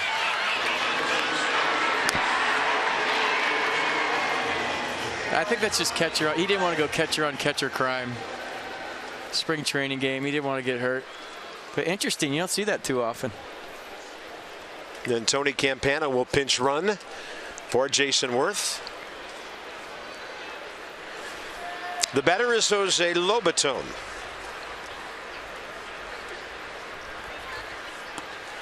Good take. Just missed.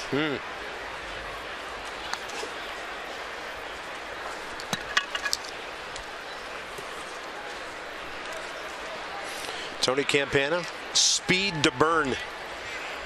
He can really fly.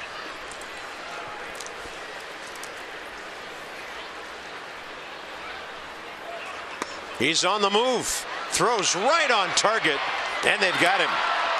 John Ryan Murphy with a bullet to the shortstop Nunez.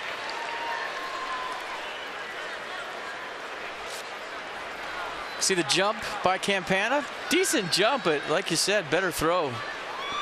Bullet right on the money. And a good tag by Nunez on the backside.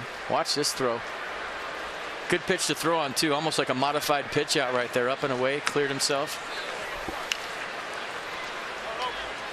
Always wondered why. If the pitch is called and it's a fastball, why pitchers don't throw it up and away. Almost like a modified pitch out. Because as a pitcher, you hear everybody behind you yelling, "Runner!" It should be something that's taught to you that's automatic every single time if a fastball is called. You'll sacrifice a ball to a hitter to throw out a runner anytime.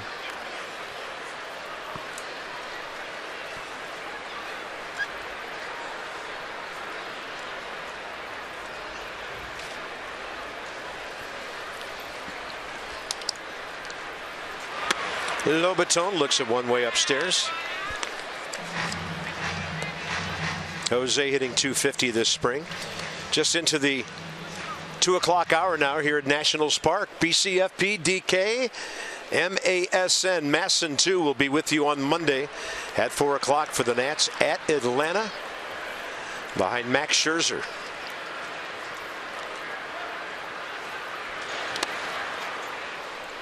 That's a swing and a miss on a pitch in the dirt. 2 outs.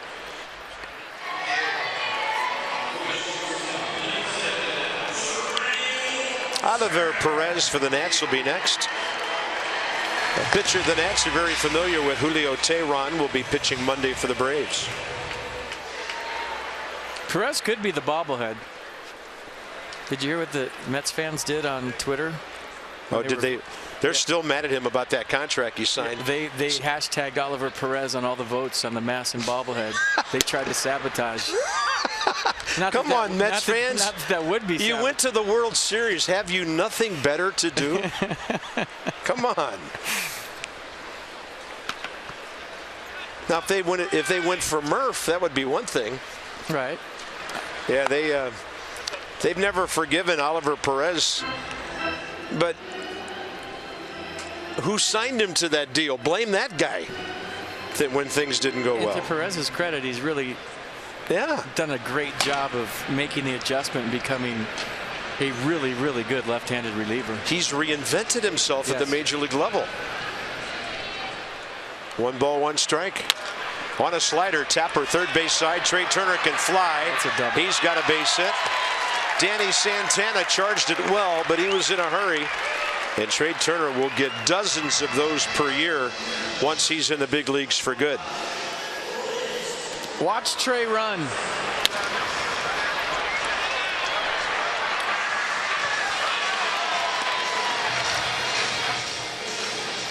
Might watch Trey run right here too. Down by 3 though. I don't know if you're working on it or you want to. Clint Robinson came in on a double switch, replacing Ryan Zimmerman last inning. So the Nats pitcher is in the 4 spot.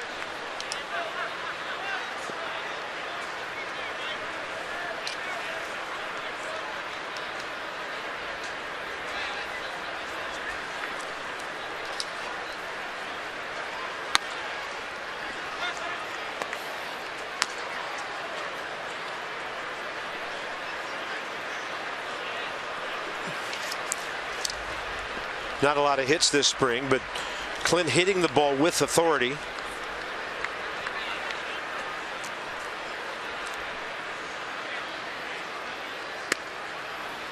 Remember one spring getaway game, Carp, with the Expos, where it was so bad that we said, hey guys, this looks bad. I mean, we were making outs on the bases. Guys were stretching singles into doubles, getting thrown out on purpose, swinging at the first pitch, all so that we could get on the plane and get to where we wanted to get to for opening day. Turner on the move. Another bullet by Murphy, but Trey simply beat it. He is blazing fast. Turner, the burner, rips a bag here. I mean, a great throw, pretty quick delivery to the plate. Well, maybe not so quick, but Trey Turner just outruns the baseball right there. When the ball was released, it looked like they may have had a chance, but the last couple of steps, no shot. Trey Turner has 8 of the Nationals' 30 stolen bases this spring. 8 without being caught.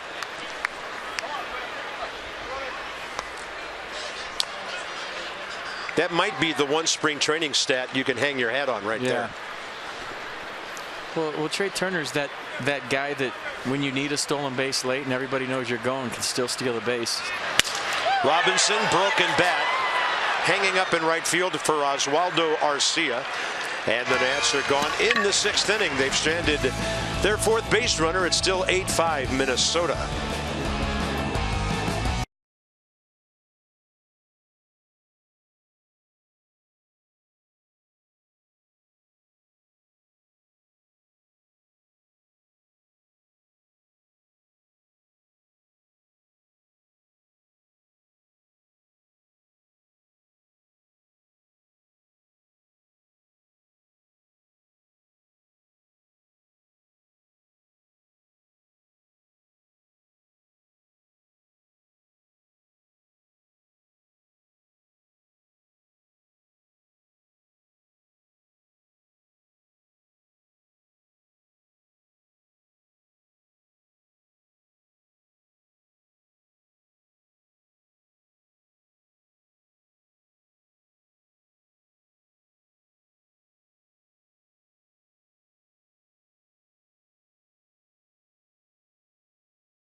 to the top of the 7th inning. Come out to Nats Park Saturday, April 9th. Nats take on the Marlins. First 20,000 fans ages 21 and up. You get that T-shirt there on the right. You know, I have a lot of friends that their one pursuit is Budweiser, so they would really like that T-shirt. Visit Nationals.com to purchase your tickets today. Ben Revere moves over to left field. Tony Campana, after running for Jason Worth, is in center. Chris Izey over in right. And for the Twins, Juan Centeno will lead off here. Rafael Martin still in the ballgame.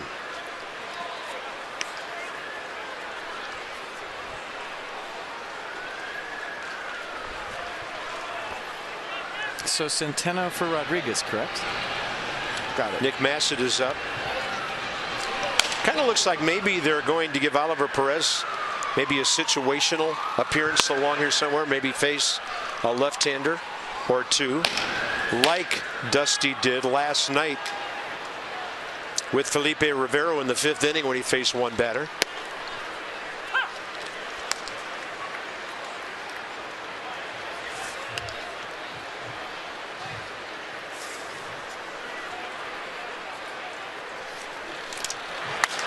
And Centeno inside out, swinging that ball out of play left side.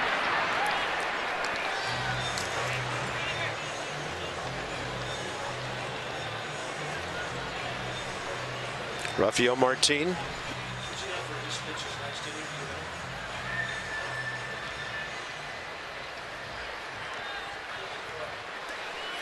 "14 pitches last inning, 11 strikes and a 1-2-3 6th. And this one is playable. Left fielder Ben Revere takes charge for the first out, 7th inning.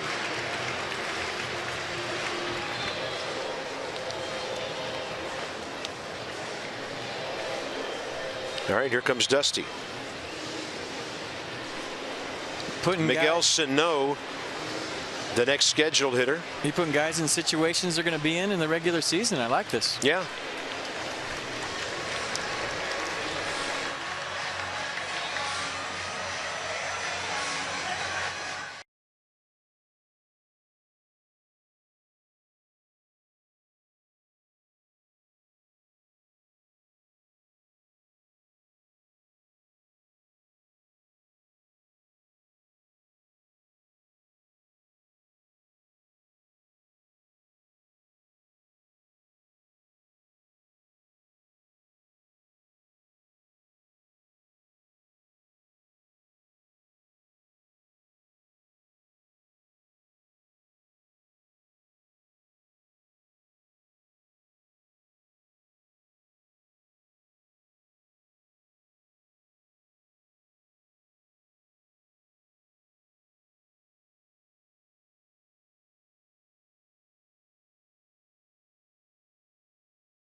One Nats, 1 out. Top of the 7th inning. Let's have a look at our first 5 TV games of the opening season. Opening day in Atlanta. Day off Tuesday. Night game Wednesday. Home opener. WUSA 9 will join us for the 4 o'clock festivities on Thursday. And then Saturday and Sunday, the Marlins. A rare Friday day off. Our next 5 will be the first week of the 2016 season. Oliver Perez, 0 ERA, doesn't get any better than that. In spring training, just 3 hits in 5 innings. 70 ball games combined with Arizona and Houston last year. You can look at the innings pitched and know he was a 1 batter at a time guy, FP, as a rule. So 70 games, 41 innings. But those are big at bats. You know, he's a guy that comes in, you know, when the chips are down in high leverage situations against, you know, Freddie Freeman with runners on second and third, one out in the 7th inning kind of deal. Yeah. So, you know, although it's one hitter, excuse me, Carl, it's usually a very big situation. Absolutely, when you play the Braves. Oswaldo Arcia, the right fielder. Can you remember a Friday off day in all your years in the big leagues? You just said that, and it hit me. I knew the date was scheduled off. I just didn't realize it was a Friday. I can't think of one scheduled. That's a ever big gate usually. Usually the biggest gate of a homestand is a Friday night game. And I always say the most electric night at Nats Park, that it's the game that all my friends want to go to. It's just got a different feel on a Friday night game here. Work week's over, everybody letting off steam. It's usually a really loud crowd. And the lefty-lefty thing goes with the base on balls. Oliver Perez broke in with the Padres in 2002. Stops in Pittsburgh, the Mets, Seattle, Arizona, and Houston over the last 4 seasons.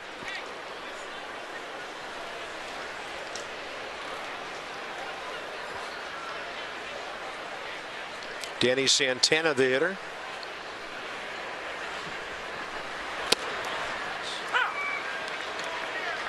Just like the way Perez varies his deliveries, his release points.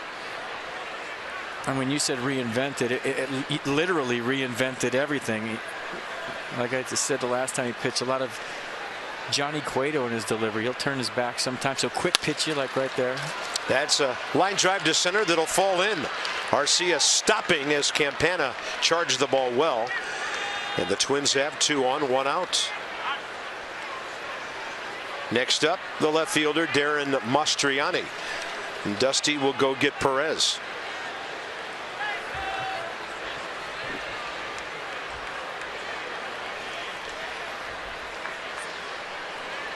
Nick Massett's been warming up.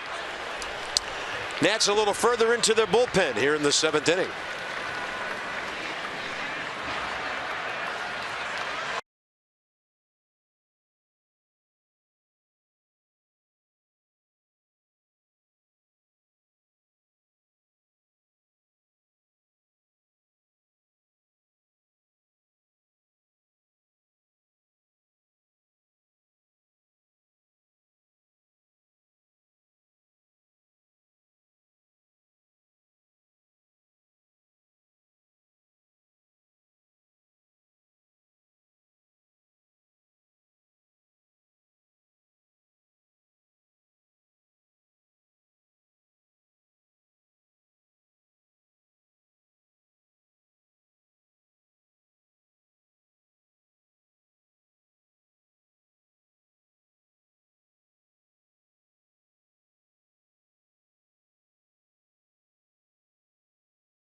Around the ballpark this year, some new signage. Budweiser now a major presence here at Nationals Park. There's also some changes here in the camera well next to the Nationals dugout. There is new netting above the dugouts this year. The Nationals are taking procedures to try and enhance fan safety. Major League Baseball asked all teams this year to check the netting to see whether they had fully protected fans behind the dugout. The Nationals actually had already complied with the Major League policies, but they decided to extend this netting anyway, so now it stretches above both dugouts and will give these fans seated right behind the dugout and right above me a little extra safety from those hot shot foul balls guys that come at you in a hurry. Well, we don't have to worry about Dan as much as we used to. There's a play at third. Good throw. Lobatone The tag by Drew. And the base runner, Arcia, is out. And the runner at first did not advance.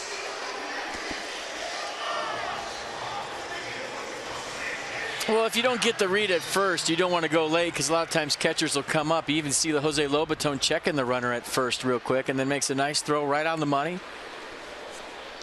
Good tag in plenty of time, and he was clearly out.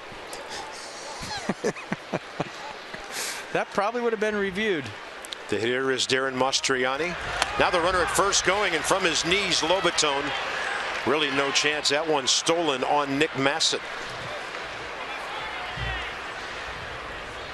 Santana with a great jump.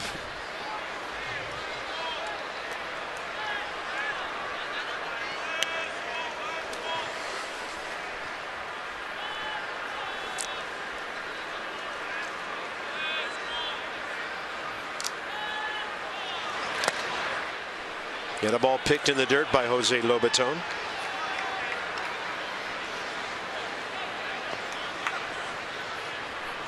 (8-5) Minnesota. 20 hits in the game, 13 by the Twins. Top of the 7th inning.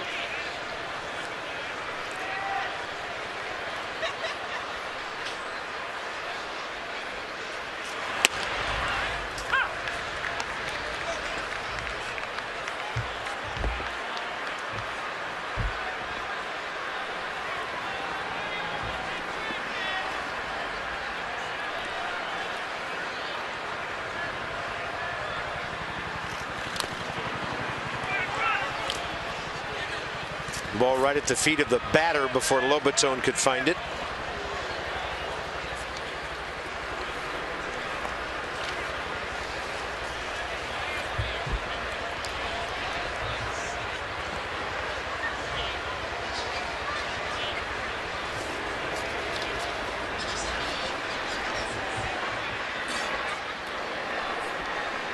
Ramos and Lobaton have been very busy blocking balls on this Saturday afternoon. That is a F-16 fighter. Single engine jet. I mean, I feel like I'm in the cockpit there. That or a stealth bomber, I'm not sure. Byung Ho Park, both runners moving, and the Nats kind of caught napping there as Massett paid the runners no mind, and they pull off a double steal. The Twins are running crazy this inning. I mean, either they're trying to speed this game up, or they just have the itch off Nick Massett to run like until they're tagged.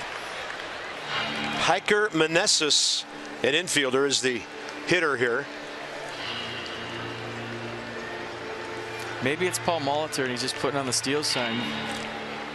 And if they make it, they make it. And if they don't, good. I bet you Paul Molitor could still hit 270. Yeah, I bet you could too. In his sleep, just flipping line drives to right. There's a line drive to Murphy. Daniels got it, and that's it. Pardon me, Scott Sizemore. So we're going to the bottom of the 7th inning. Revere, Drew, and Heisey coming up.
20 hits, 13 runs. Slugfest going on here at Nats Park. Come out to Nats Park on April 26th. Nats take on the Phillies. Game 1 of a 3-game set. First 20,000 fans will receive a Teddy plush window cling. I think it would have been better if they had a Tony plush window cling. Visit Nationals.com to purchase your tickets today. Tony plush. Yeah, Nigel Morgan. One of the great characters in all of Nationals history. Everyone having a good time at the yard. They are ready for opening day. And if we could order this weather the last 2 days for opening day, we would, huh? Yeah. I saw the forecast, and I'll just put it this way. I hope it gets better between now and Thursday. It's going to get better, like Ben Revere was better last night. Double and a triple. First at-bat of the game, a leadoff 3-bagger. And then a double that was roasted in right field.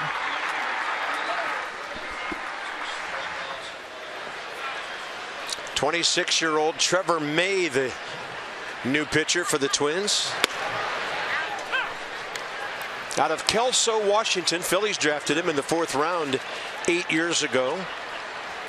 Big league time with Minnesota, total of 58 games, 25 starts over the last 2 years. Ben Revere, former Twin. Nice night here last night. Triple-double, 2 runs scored in his only 2 ABs.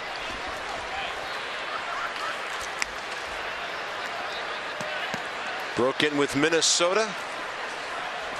For 13 at-bats in 2010, 117 and 124 games the next 2 years before he was traded to the Phillies. He can hit, man. That ball really scorched. Too quick for Nunez. And the Nats have only their 2nd base hit now since the 4th inning. So Revere with a double and a triple last night. Michael Taylor with a single and a home run today. That's the cycle for Dusty Baker's leadoff crew. And then Revere off the bench today with another lousy single. And how about the options that Dusty Baker has at the top of his order? Pick them out of a hat. You can't go wrong at this point. Here's Stephen Drew, who's hitting .278 this spring with 10 RBIs. Heard this morning that his older brother JD will be one of the newest inductees into the College Baseball Hall of Fame. Great career at Florida State. Rick Monday is going in. Tom Pichoric is going in. Quite a class. And longtime college coach Augie Garrido.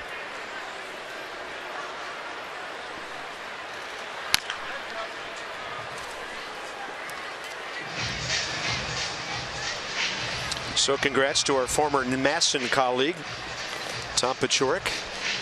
Rick Monday, great Dodger broadcaster now for many, many years. And Augie Garrido did his things at several different Division I schools.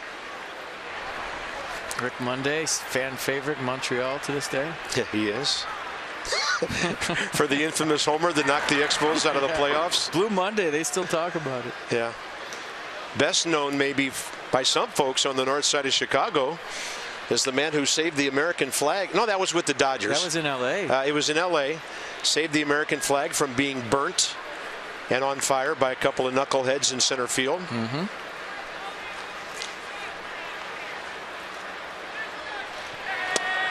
I was thinking of Sammy Sosa running through the outfield holding the American flag. Close. That one season. Same flag. Same era, same city. You were same country. I can see how you confuse the two. Yeah. I got that.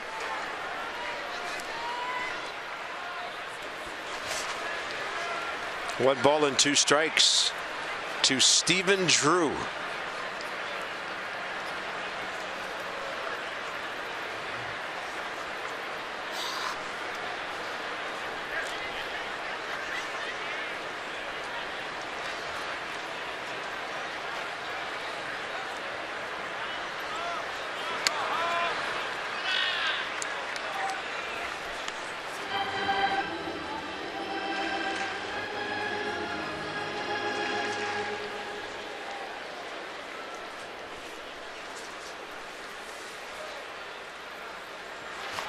Do you think Bob Henley gives Revere signals with a lantern at third?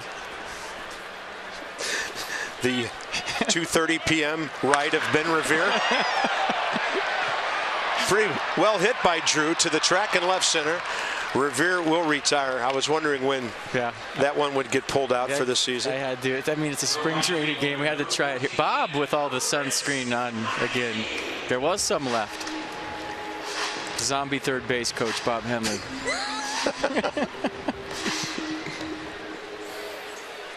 Great to see him still on the staff.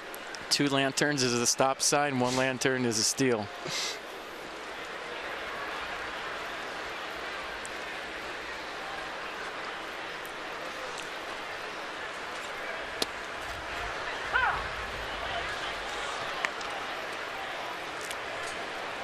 In case you missed it, Chris Heisey with that last spot. Yeah, right field took over in the 6th inning. Congratulations to Chris. Yeah. 6-year big league veteran with the Reds and the Dodgers. Some dusty history. Yeah. That ball, a perfect spinning ground ball into right field. That's the one you got to That makes up for some of the line drives right at somebody. Because it was so slow and Revere's so fast, easily to third base is Ben with 1 out. Well, you talk about saving it for the season. This is the one you got to save for the season. Because you're going to have your share of bolts right at people. But the squibbers, look at this, inside out, it's going away. And this gets into right field. Ben Revere easily, as you said, into third base. So here's Scott Sizemore. The Nats pitching spot is the number 5 hole, which is on deck.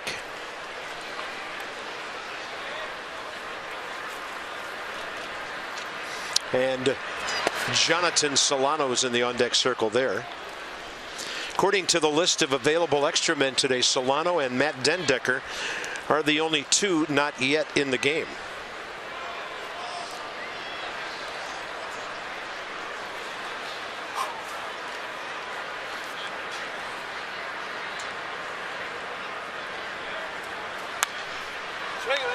Pretty good hack right there.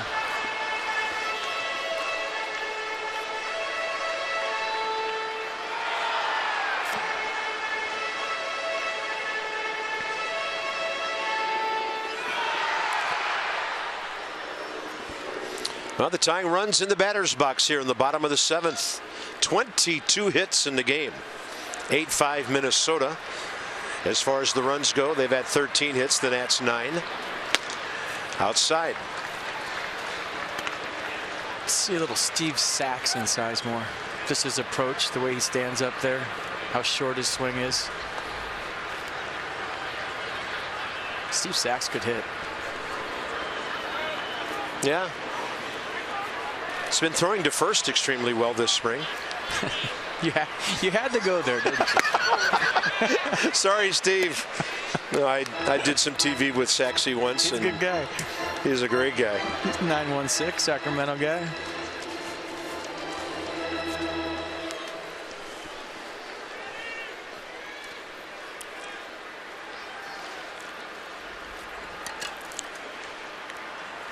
That's why first base coaches started wearing helmets. High fly ball heading foul.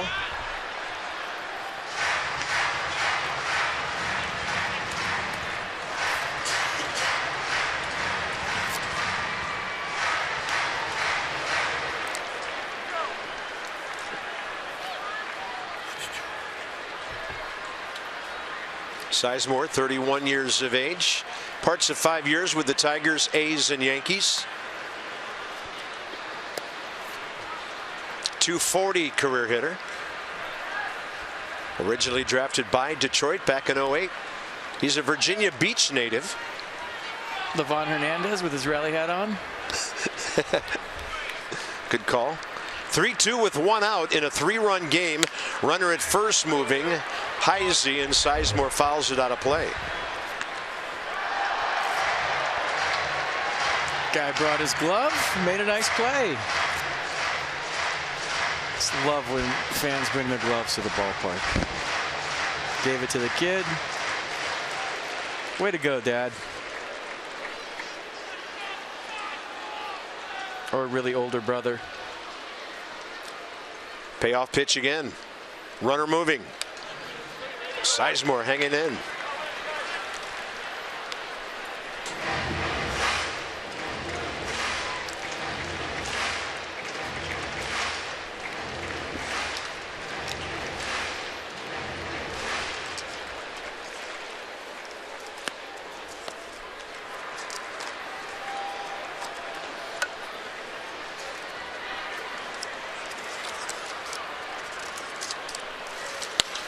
And that is a big league at bat right there.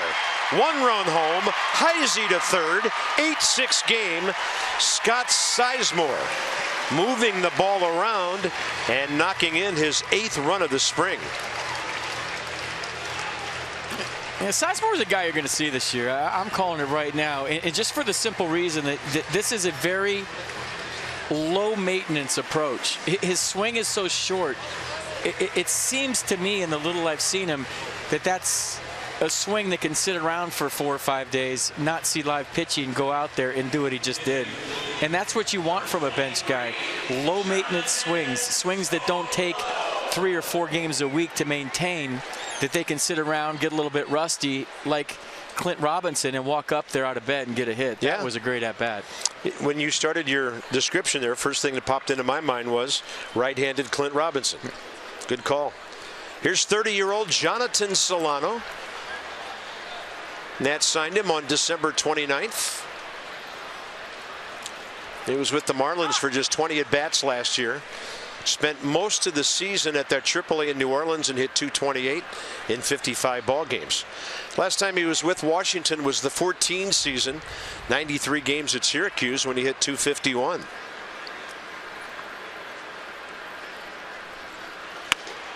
Leans back from a tight fastball. And Dusty yesterday talking about how much he likes Jonathan Solano. The energy he has, the person that he is, what he brings to a ball game, stuff we've talked about. Dusty likes those energy guys off the bench.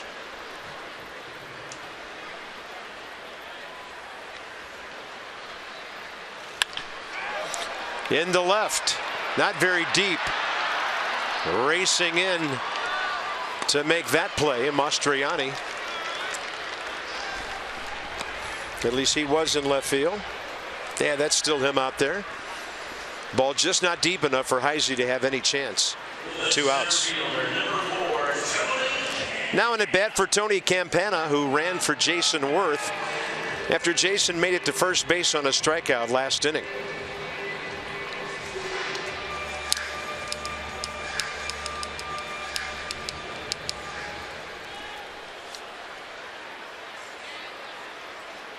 Campana will be 30 on May 30th. 249 hitter in 257 games. Parts of 4 years with the Cubs, Diamondbacks, and Angels. I was just going to say, if he lays out a bunch of 30, he's got a 2-out RBI. And he saw what I was seeing. Yeah, and I'm not sure it would matter where Danny Santana's playing. He's even with the bag right now.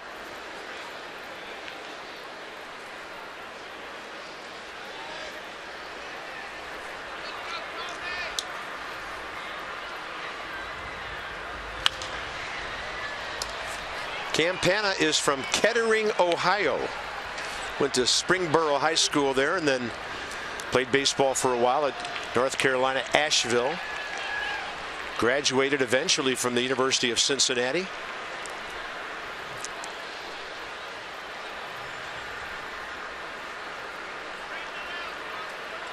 One ball, one strike. High in the air to left, and Mastriani is under that one as well, approaching the line. The Nats will pick up a run in the 7th inning. They've stranded 6. It's now an 8-6 ball game.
there.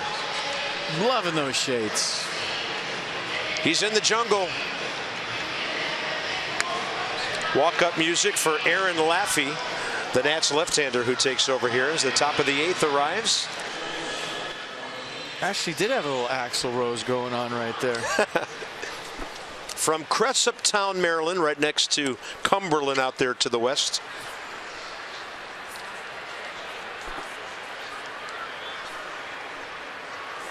Three games with the Rockies last year for Laffey. Started his big league career with the Indians in '07.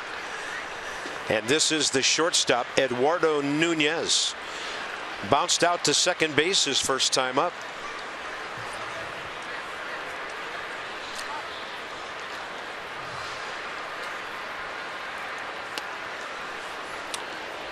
Laffey, 230 career big league, 156, 230 his minor league number.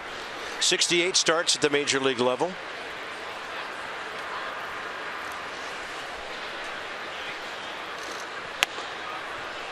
'83 to the outside edge.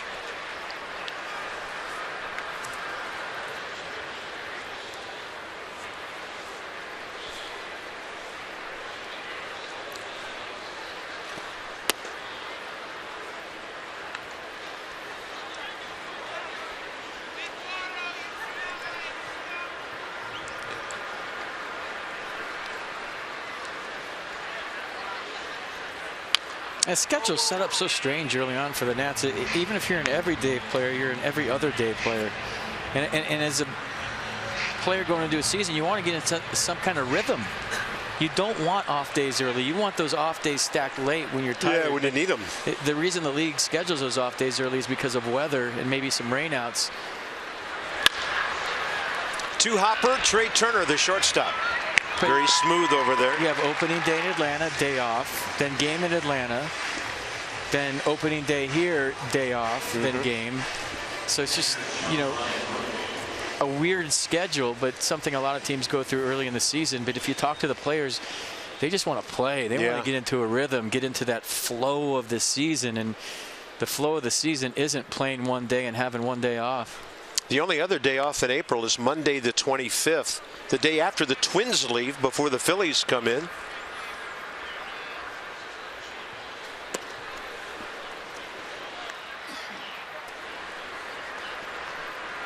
John Ryan Murphy has gone all the way behind the plate for the Twins today. He's 1 for 3.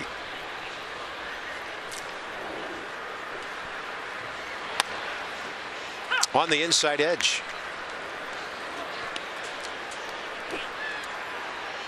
Murphy from Bradenton, Florida. As I mentioned earlier, respectable year to backup role for the Yankees last year. 67 games, he hit .277. That one taken care of by Stephen Drew over at third base, 2 down. Bullpen solid again today. Oliver Perez didn't get either of his 2 hitters out, walking a base hit, but Nick Massett bailed him out last inning, and the bullpen, knock on Formica, unscored upon again today so far. They were fantastic last night.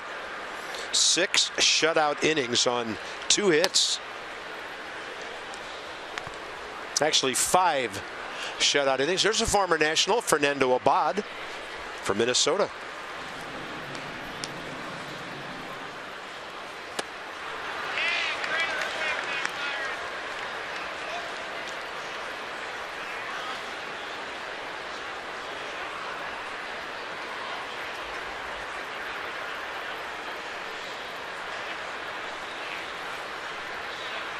And a 1-1 fouled off by Byron Buxton, the center fielder. You think we'll get a foul ball this year? This year? Yeah. No.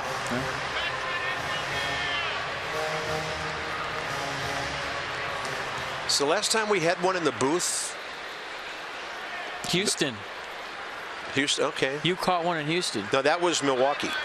Like I said, you caught one in Milwaukee. We don't forget these things, and we remember you're catching one in Boston and then arms holding high as if you were the emperor of Fenway Park. At least for a few moments you were. It was fun. I like those booths when you can actually see the names on the back of the jerseys. Or the numbers. Or the numbers. Top of the order, James Beresford. He's 1 for 2 with a double. He's played second base and first base today. Strokes one to left, slicing away from Ben Revere. Tight quarters down there. A couple of rows in.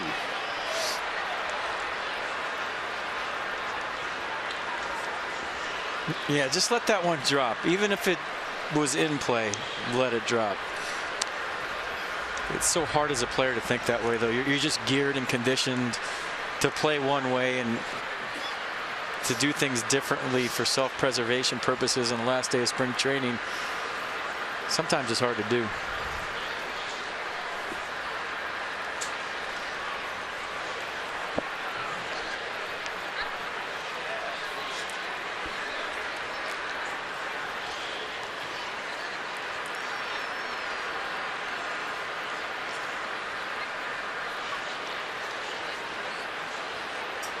A lot of crazy weather down in Georgia. Braves rained out today against the Tigers. Hopefully all that's clear for Monday. That's a breaking ball upstairs. 1 ball, 1 strike with 2 outs. I'll tell you, hold on.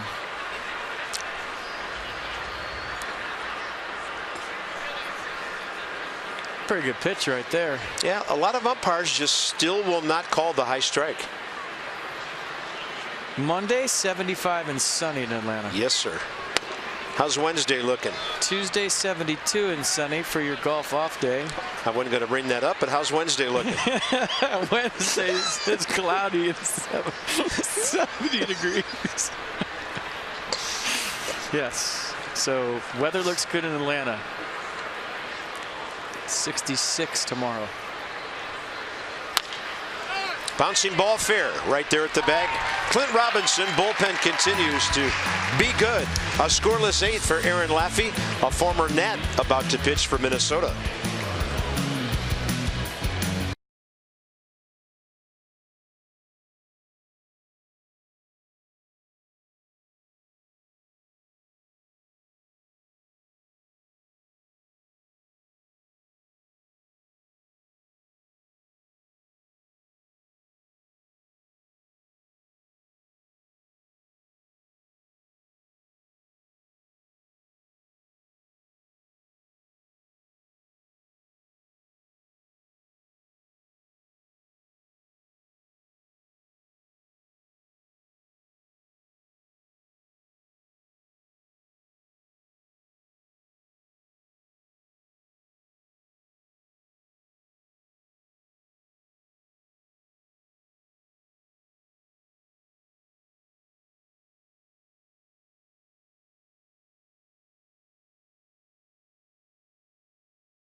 Getting ready, Jose Lobaton. He'll be batting right-handed against a former National, and he's 30-year-old Fernando Abad. He was here for the Nats 39 games in 2013 with a 3.35 ERA. And then 131 games combined, including 62 last year for the Oakland Athletics.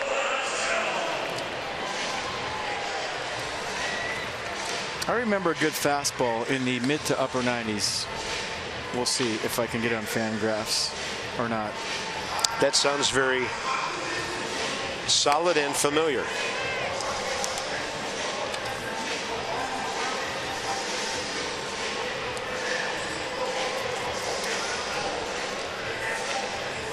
So for the Nats, Lobaton, Turner, Robinson scheduled, bottom of the 8th.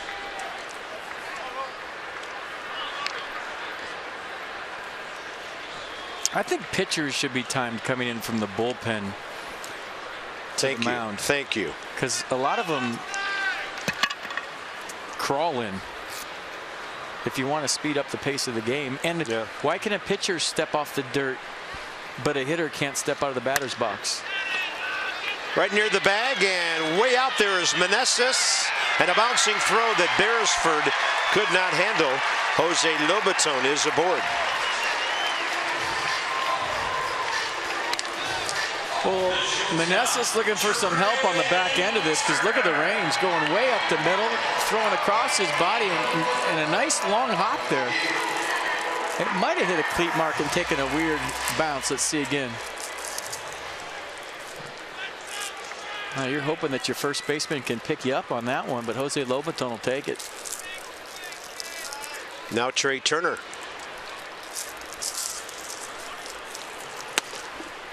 Fernando Abad throws it in there.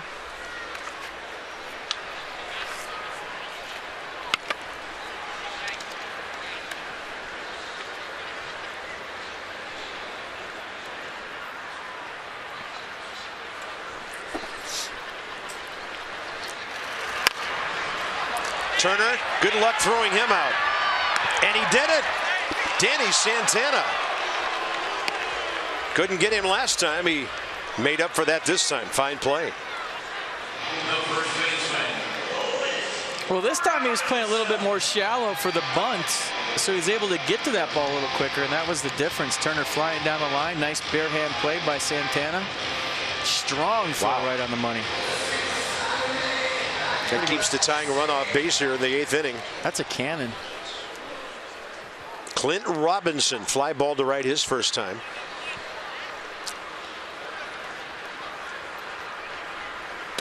And by the way, you know, fans here at the ballpark and at home, maybe a tough time keeping up with some of the spring training games as we do in the booth here. I just want to give a little preseason salute to our Masson crew here at the ballpark.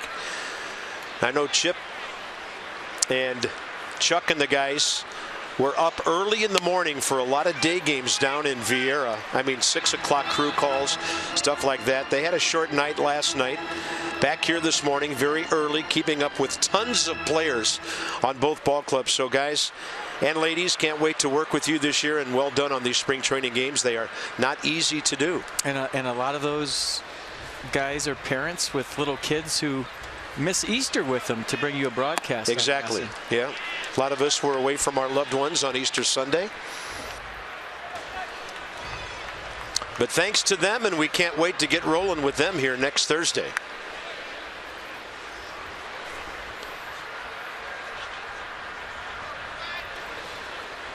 One-two with one out, and a breaking ball that Robinson waited on, and out in short left center, running catch by Nunez. 2 down. Top of the order, Ben Revere.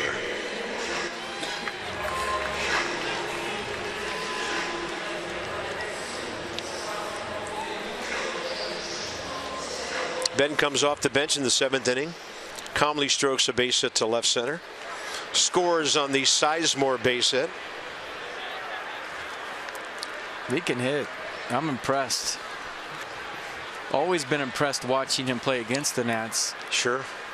But I, for whatever reason, missed the pop in his bat and the authority in which he's hit the ball. Yeah. This spring for the Nats, I always just thought he'd flip it over shortstop or hit a 15 hopper in a hole, work a walk, steal second, steal third, just be a pest. But yeah, and he's not a 380, 400 on base percentage guy, but he hits 300. He hits the ball hard, and that's something that I didn't realize when he was with the Phillies. I just thought he was a really tough out and a game changer when he reached first. Yeah. And I always thought, even when the Phillies were bad, that if the Nats got Ben Revere out, they were going to beat the Phillies. But if Ben Revere got on, now you had your work cut out for you. And we've talked about this before. There just aren't too many guys like him around baseball. That's what I remember right there. He's going to make contact. He's going to get some RBIs, and he's just made this an 8-7 game. Ben Revere is 4 for 4 as a Washington National in this ballpark. Save those hits. The bloopers, the bleeders, the 18 hoppers in a hole. Save him for Monday. You know, in FP, everybody digs the long ball and all that stuff. But I just love watching guys like Revere. I grew up watching Maury Wills play for the Dodgers. We had Lou Brock in St. Louis. He had more power than Maury. But guys who could run, they could make contact. They could change a ball game. And the Nats are on to one of those guys with Ben Revere here in the year 2016. Time had been given before, and there was a balk. And Ben Revere goes to second base. But you just don't see these guys that much anymore. The guys that change the game just by simply reaching first base, and you see it right there. You got a plus runner. You're worried about him. Focus on Revere. Maybe your focus isn't 100% on the plate. What you got to do as a pitcher, you leave something up. There's pluses and minuses to hitting behind a guy like Ben Revere. The plus, you're going to get a lot of fastballs, and you'll have a pitcher maybe thinking about the runner. The minuses are you got to take a lot of pitches. Yeah. For him to steal bases, and when he's on second base, he's going to be bouncing around a lot trying to steal third base in your line of sight. But the positives outweigh the negatives big time. Yeah. 8-7, 26 hits in the game now. Nats have 12. He's more of a stolen base threat than Denard Span was. Yeah. Denard was a guy that if everything was right, he was a thinking man's base stealer. He could go on an off-speed pitch. He would think about the sequence that was coming, steal your base. Ben Revere's a guy that can flat out outrun a fastball and steal your base in any count.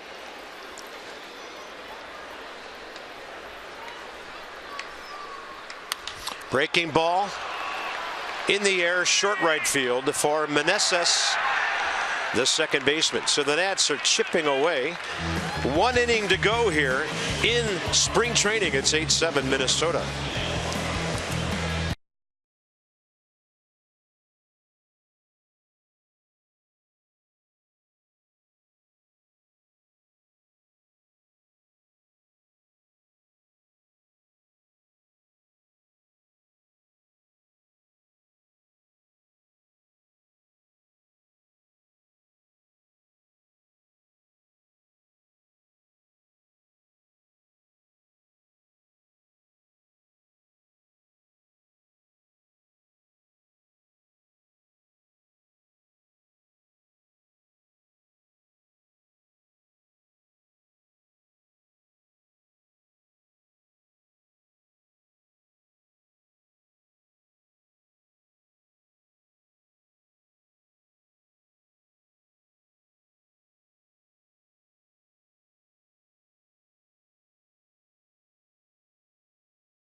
Ninth, 8-7 Minnesota Twins. Caps on. Wear your favorite cap on April 4th and share on social for a chance to win prizes. Caps on, hashtag caps on, wear a hat opening day. You got it.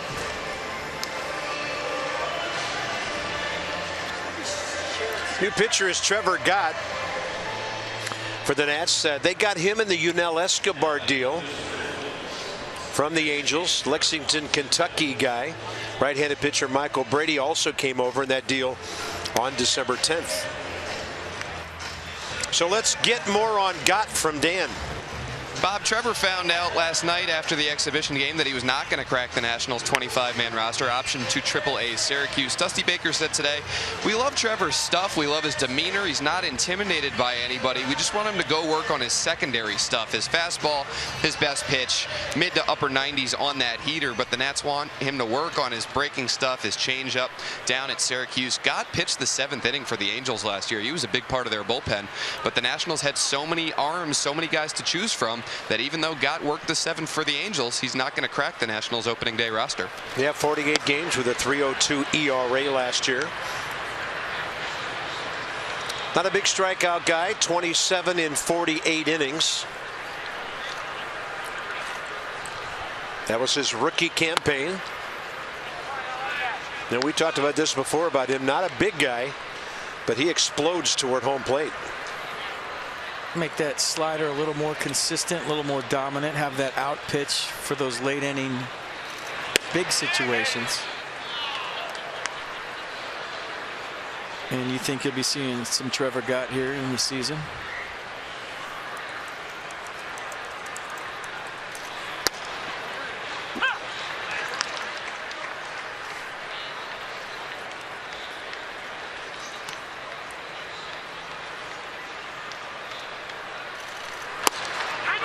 Working quickly, and Gott gets it back in the zone, 3-2. We like that.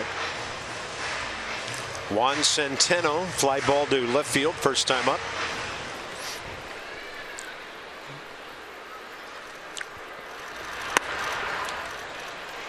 Leadoff walk, ninth inning.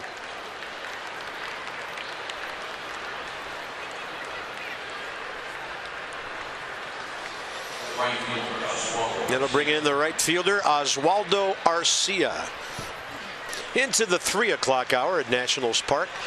Quite a slugfest today. Nats have hit 4 home runs. They all came early from Zimmerman, Murphy, Taylor,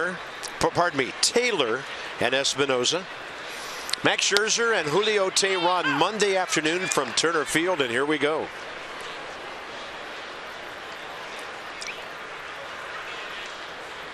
I'm looking forward to getting that burger at Turner Field. You see what they're doing this year? It's a pepperoni pizza for buns and then a cheeseburger in the middle. Oh, man. I mean, it just comes with an angioplasty kit. I was going to say, in what inning do we revive you? It comes with a defibrillator.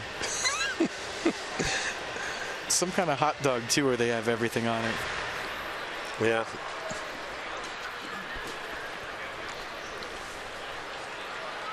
Oh, 0-2 to Arcia, fouls it off to the left side. Came into the ball game. Play right field in the 6th inning. He's made 1 plate appearance with a base on balls in the 7th.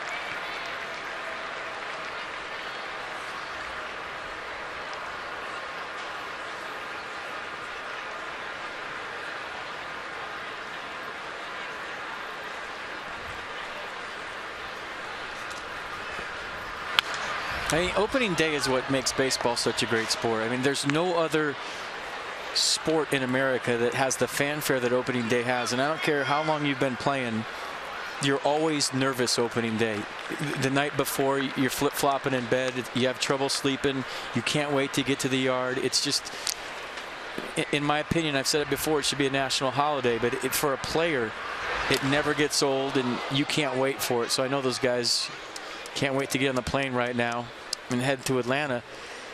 And if you're Max Scherzer and Julio Teheran, it's an honor to have that opening day start. That's not something that pitchers take lightly, to be the first guy out there on the mound to set the tone for the whole season.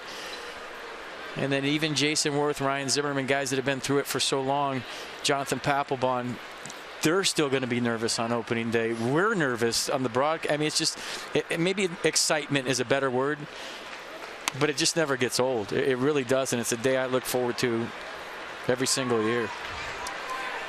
And one of the great lines in spring training, when asked about his opening day starter, Dusty said, Scherzer was the opening day guy before I got here. Absolutely. So that was a no-brainer. And if you weren't with us when FP brought it up in the 1st inning and Dan talked about it, Steven Strasburg will pitch game 2 in Atlanta on Wednesday, not Gio Gonzalez, that had Strasburg then lined up to open here at home on Thursday. And you brought up a good point during the commercial break. A rain out on Thursday for the Nats isn't the worst thing in the world if there is weather on Thursday, because you're getting in from Atlanta about 2 in the morning on Wednesday after that game, because the Braves were so kind to schedule a night game on getaway day, which they've done for us for years. Yeah. So and then you play Friday, Saturday, Sunday. That's why the off day was built in Friday. So a rain out on Thursday, probably not the worst thing. We'll see how it all works out. Who knows, but the weather changes daily around here, so it'll probably be sunny and 75 on Thursday. Next hitter is Danny Santana, the 3rd baseman. He's 2 for 2 since coming in with an infield hit on a bunt and a base hit up the middle plus a steal. In fact, he swiped a couple of bases. Second base and then third on a double steal back in the 7th. So Trevor Gott searching for home plate here.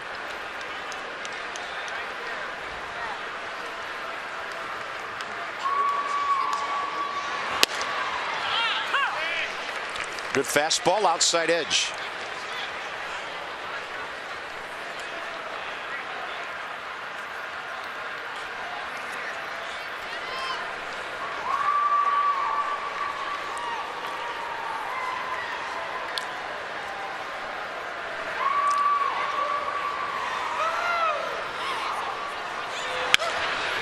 That ball tailing away, and that's the way it was fouled. No balls, 2 strikes.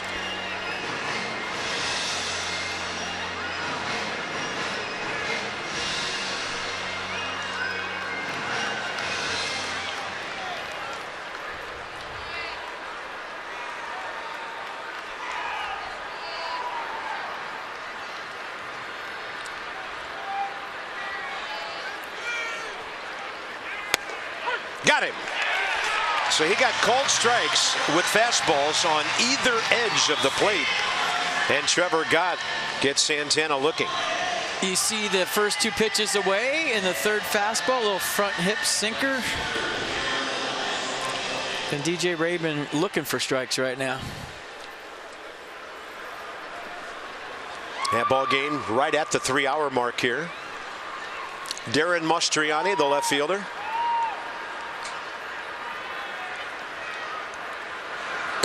Front door breaking ball for a strike. Mastriani with a walk and a steal back in the 7th.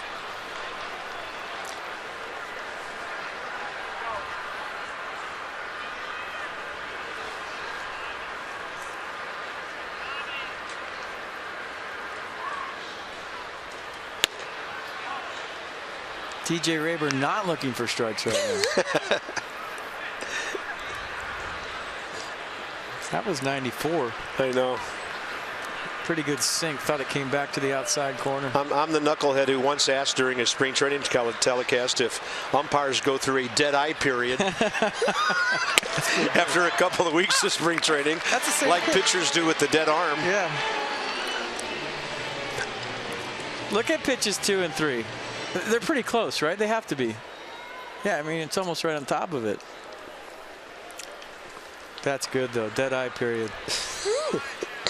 Announcers, a couple of weeks in, dead brain period. You know, it all kind of works together, and everybody gets ready for opening day. I have that for 6 months, but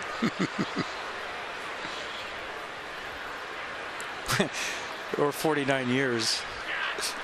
But who's counting? 2-2 with 1 out. Gott would love a grounder here. He'll get one to third, onto the bag, on to first. Stephen Drew with a 5-3 double play. And here come the Nats in the bottom of the 9th inning with Heisey, Sizemore, and then probably Dendecker. Taylor made 5-3 on the twin killing.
Out hitting the Nats 14-12. They're showing movie scenes on the big board that'll inspire us all to victory here.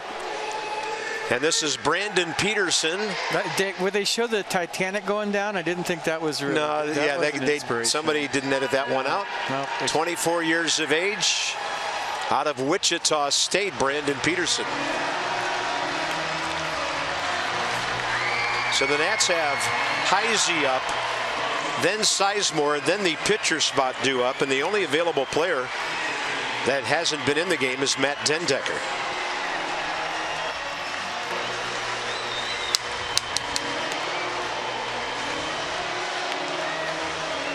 Well, if you like the long ball and you like taters. Wow. I mean, that ball was punished. That was low. This one had some backspin to it and just stayed up forever. Kid made an awesome catch. That was a far one. And when Michael Taylor gets into one, he can hit him as far as anybody. And Danny Espinosa got a pitch right out over the plate that he drove over the Geico sign. So down by one, hit a few, and make it a 20-win spring. Why not? Yeah, why not? The kid that caught it, he's a rock star now. Went and got the glasses since he made that catch. Yeah. Got a tattoo in the fourth. Here's Heisey, opposite field single. First time up. On the ball club. And a good right-handed bat for Dusty Baker to call on, as he has in the past. Well, this is something that he might find himself in this situation during the season. Down by one, bottom of the ninth, in a pinch hit roll. We need you to let it rip and tie the ball game up. Guy's got tremendous pop. 11 pinch hit home runs of his 40 career pinch hits.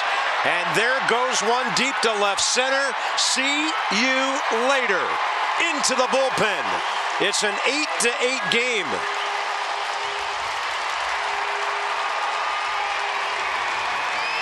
As if on cue, home run number 5. Wow.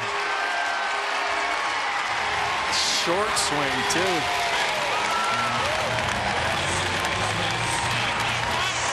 That's why I made the team, folks, right there. That's what the thinking was. Low maintenance swing guy. Go up there and run into one. Click just like that. It's 8-8. Not a bad way to celebrate making the ball club A. Sizemore into right. One out.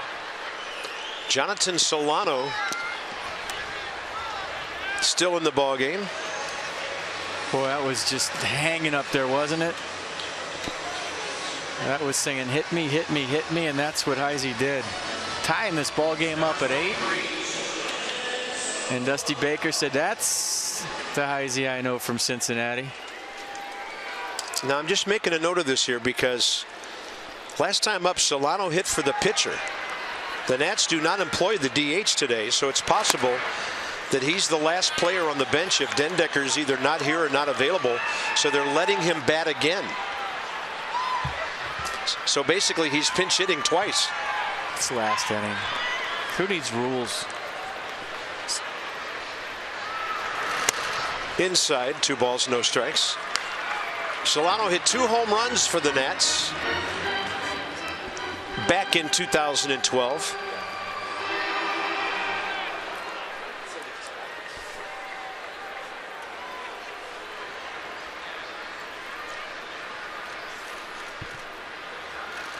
You want to see the universal sign for we're getting on the plane no matter what the score is after this inning? Watch Dusty Baker.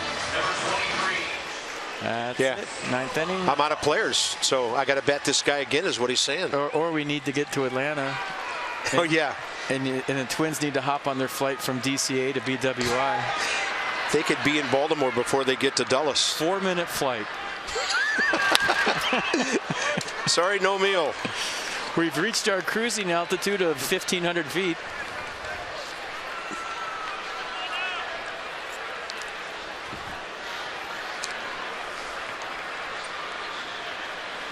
Well, fun ball game no matter how this one turns out. If you like some offense, fans came out to the ballpark today. I don't know, 10,000 here, maybe? At 11:30, you said 11-10 final. You were not far off. Yeah. Swing and a miss, 2 outs. Tony Campana. He has hit 1 major league home run.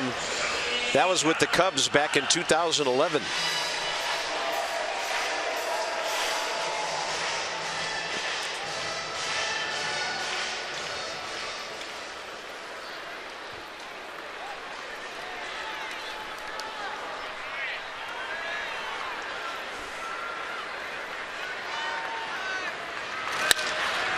Left side to the shortstop. Nunez throws him out. And we'll see if that's it, as the Nats get a home run in the bottom of the ninth from Chris Heisey. Both benches wave to each other. The grounds crew is hustling out to drag the infield, but I don't think they're going to drag it for anybody but themselves. Spring training is over, and games that count on Monday, and we can't wait. So it's an 8-8 tie, 3 hours and 9 minutes. The ball game today. We wish the Minnesota Twins well in the AL Central, except when they're back here in 3 weeks to take on the Nats. But a fun young ball club, 8-14-0, 8-13-1 for the Nats. There's no winning pitcher, no losing pitcher. Maybe it's the way that spring training should end. We invite you to join us. Opening day from Atlanta Monday. We'll get you going with Nats Extra. Johnny and Ray in the studio at 3:30, and we're on Masson 2. This has been a presentation of Masson for FP and Dan. Bob Carpenter. Hope you enjoyed it, and we will see you later Monday afternoon from Turner Field in Atlanta. Let's go.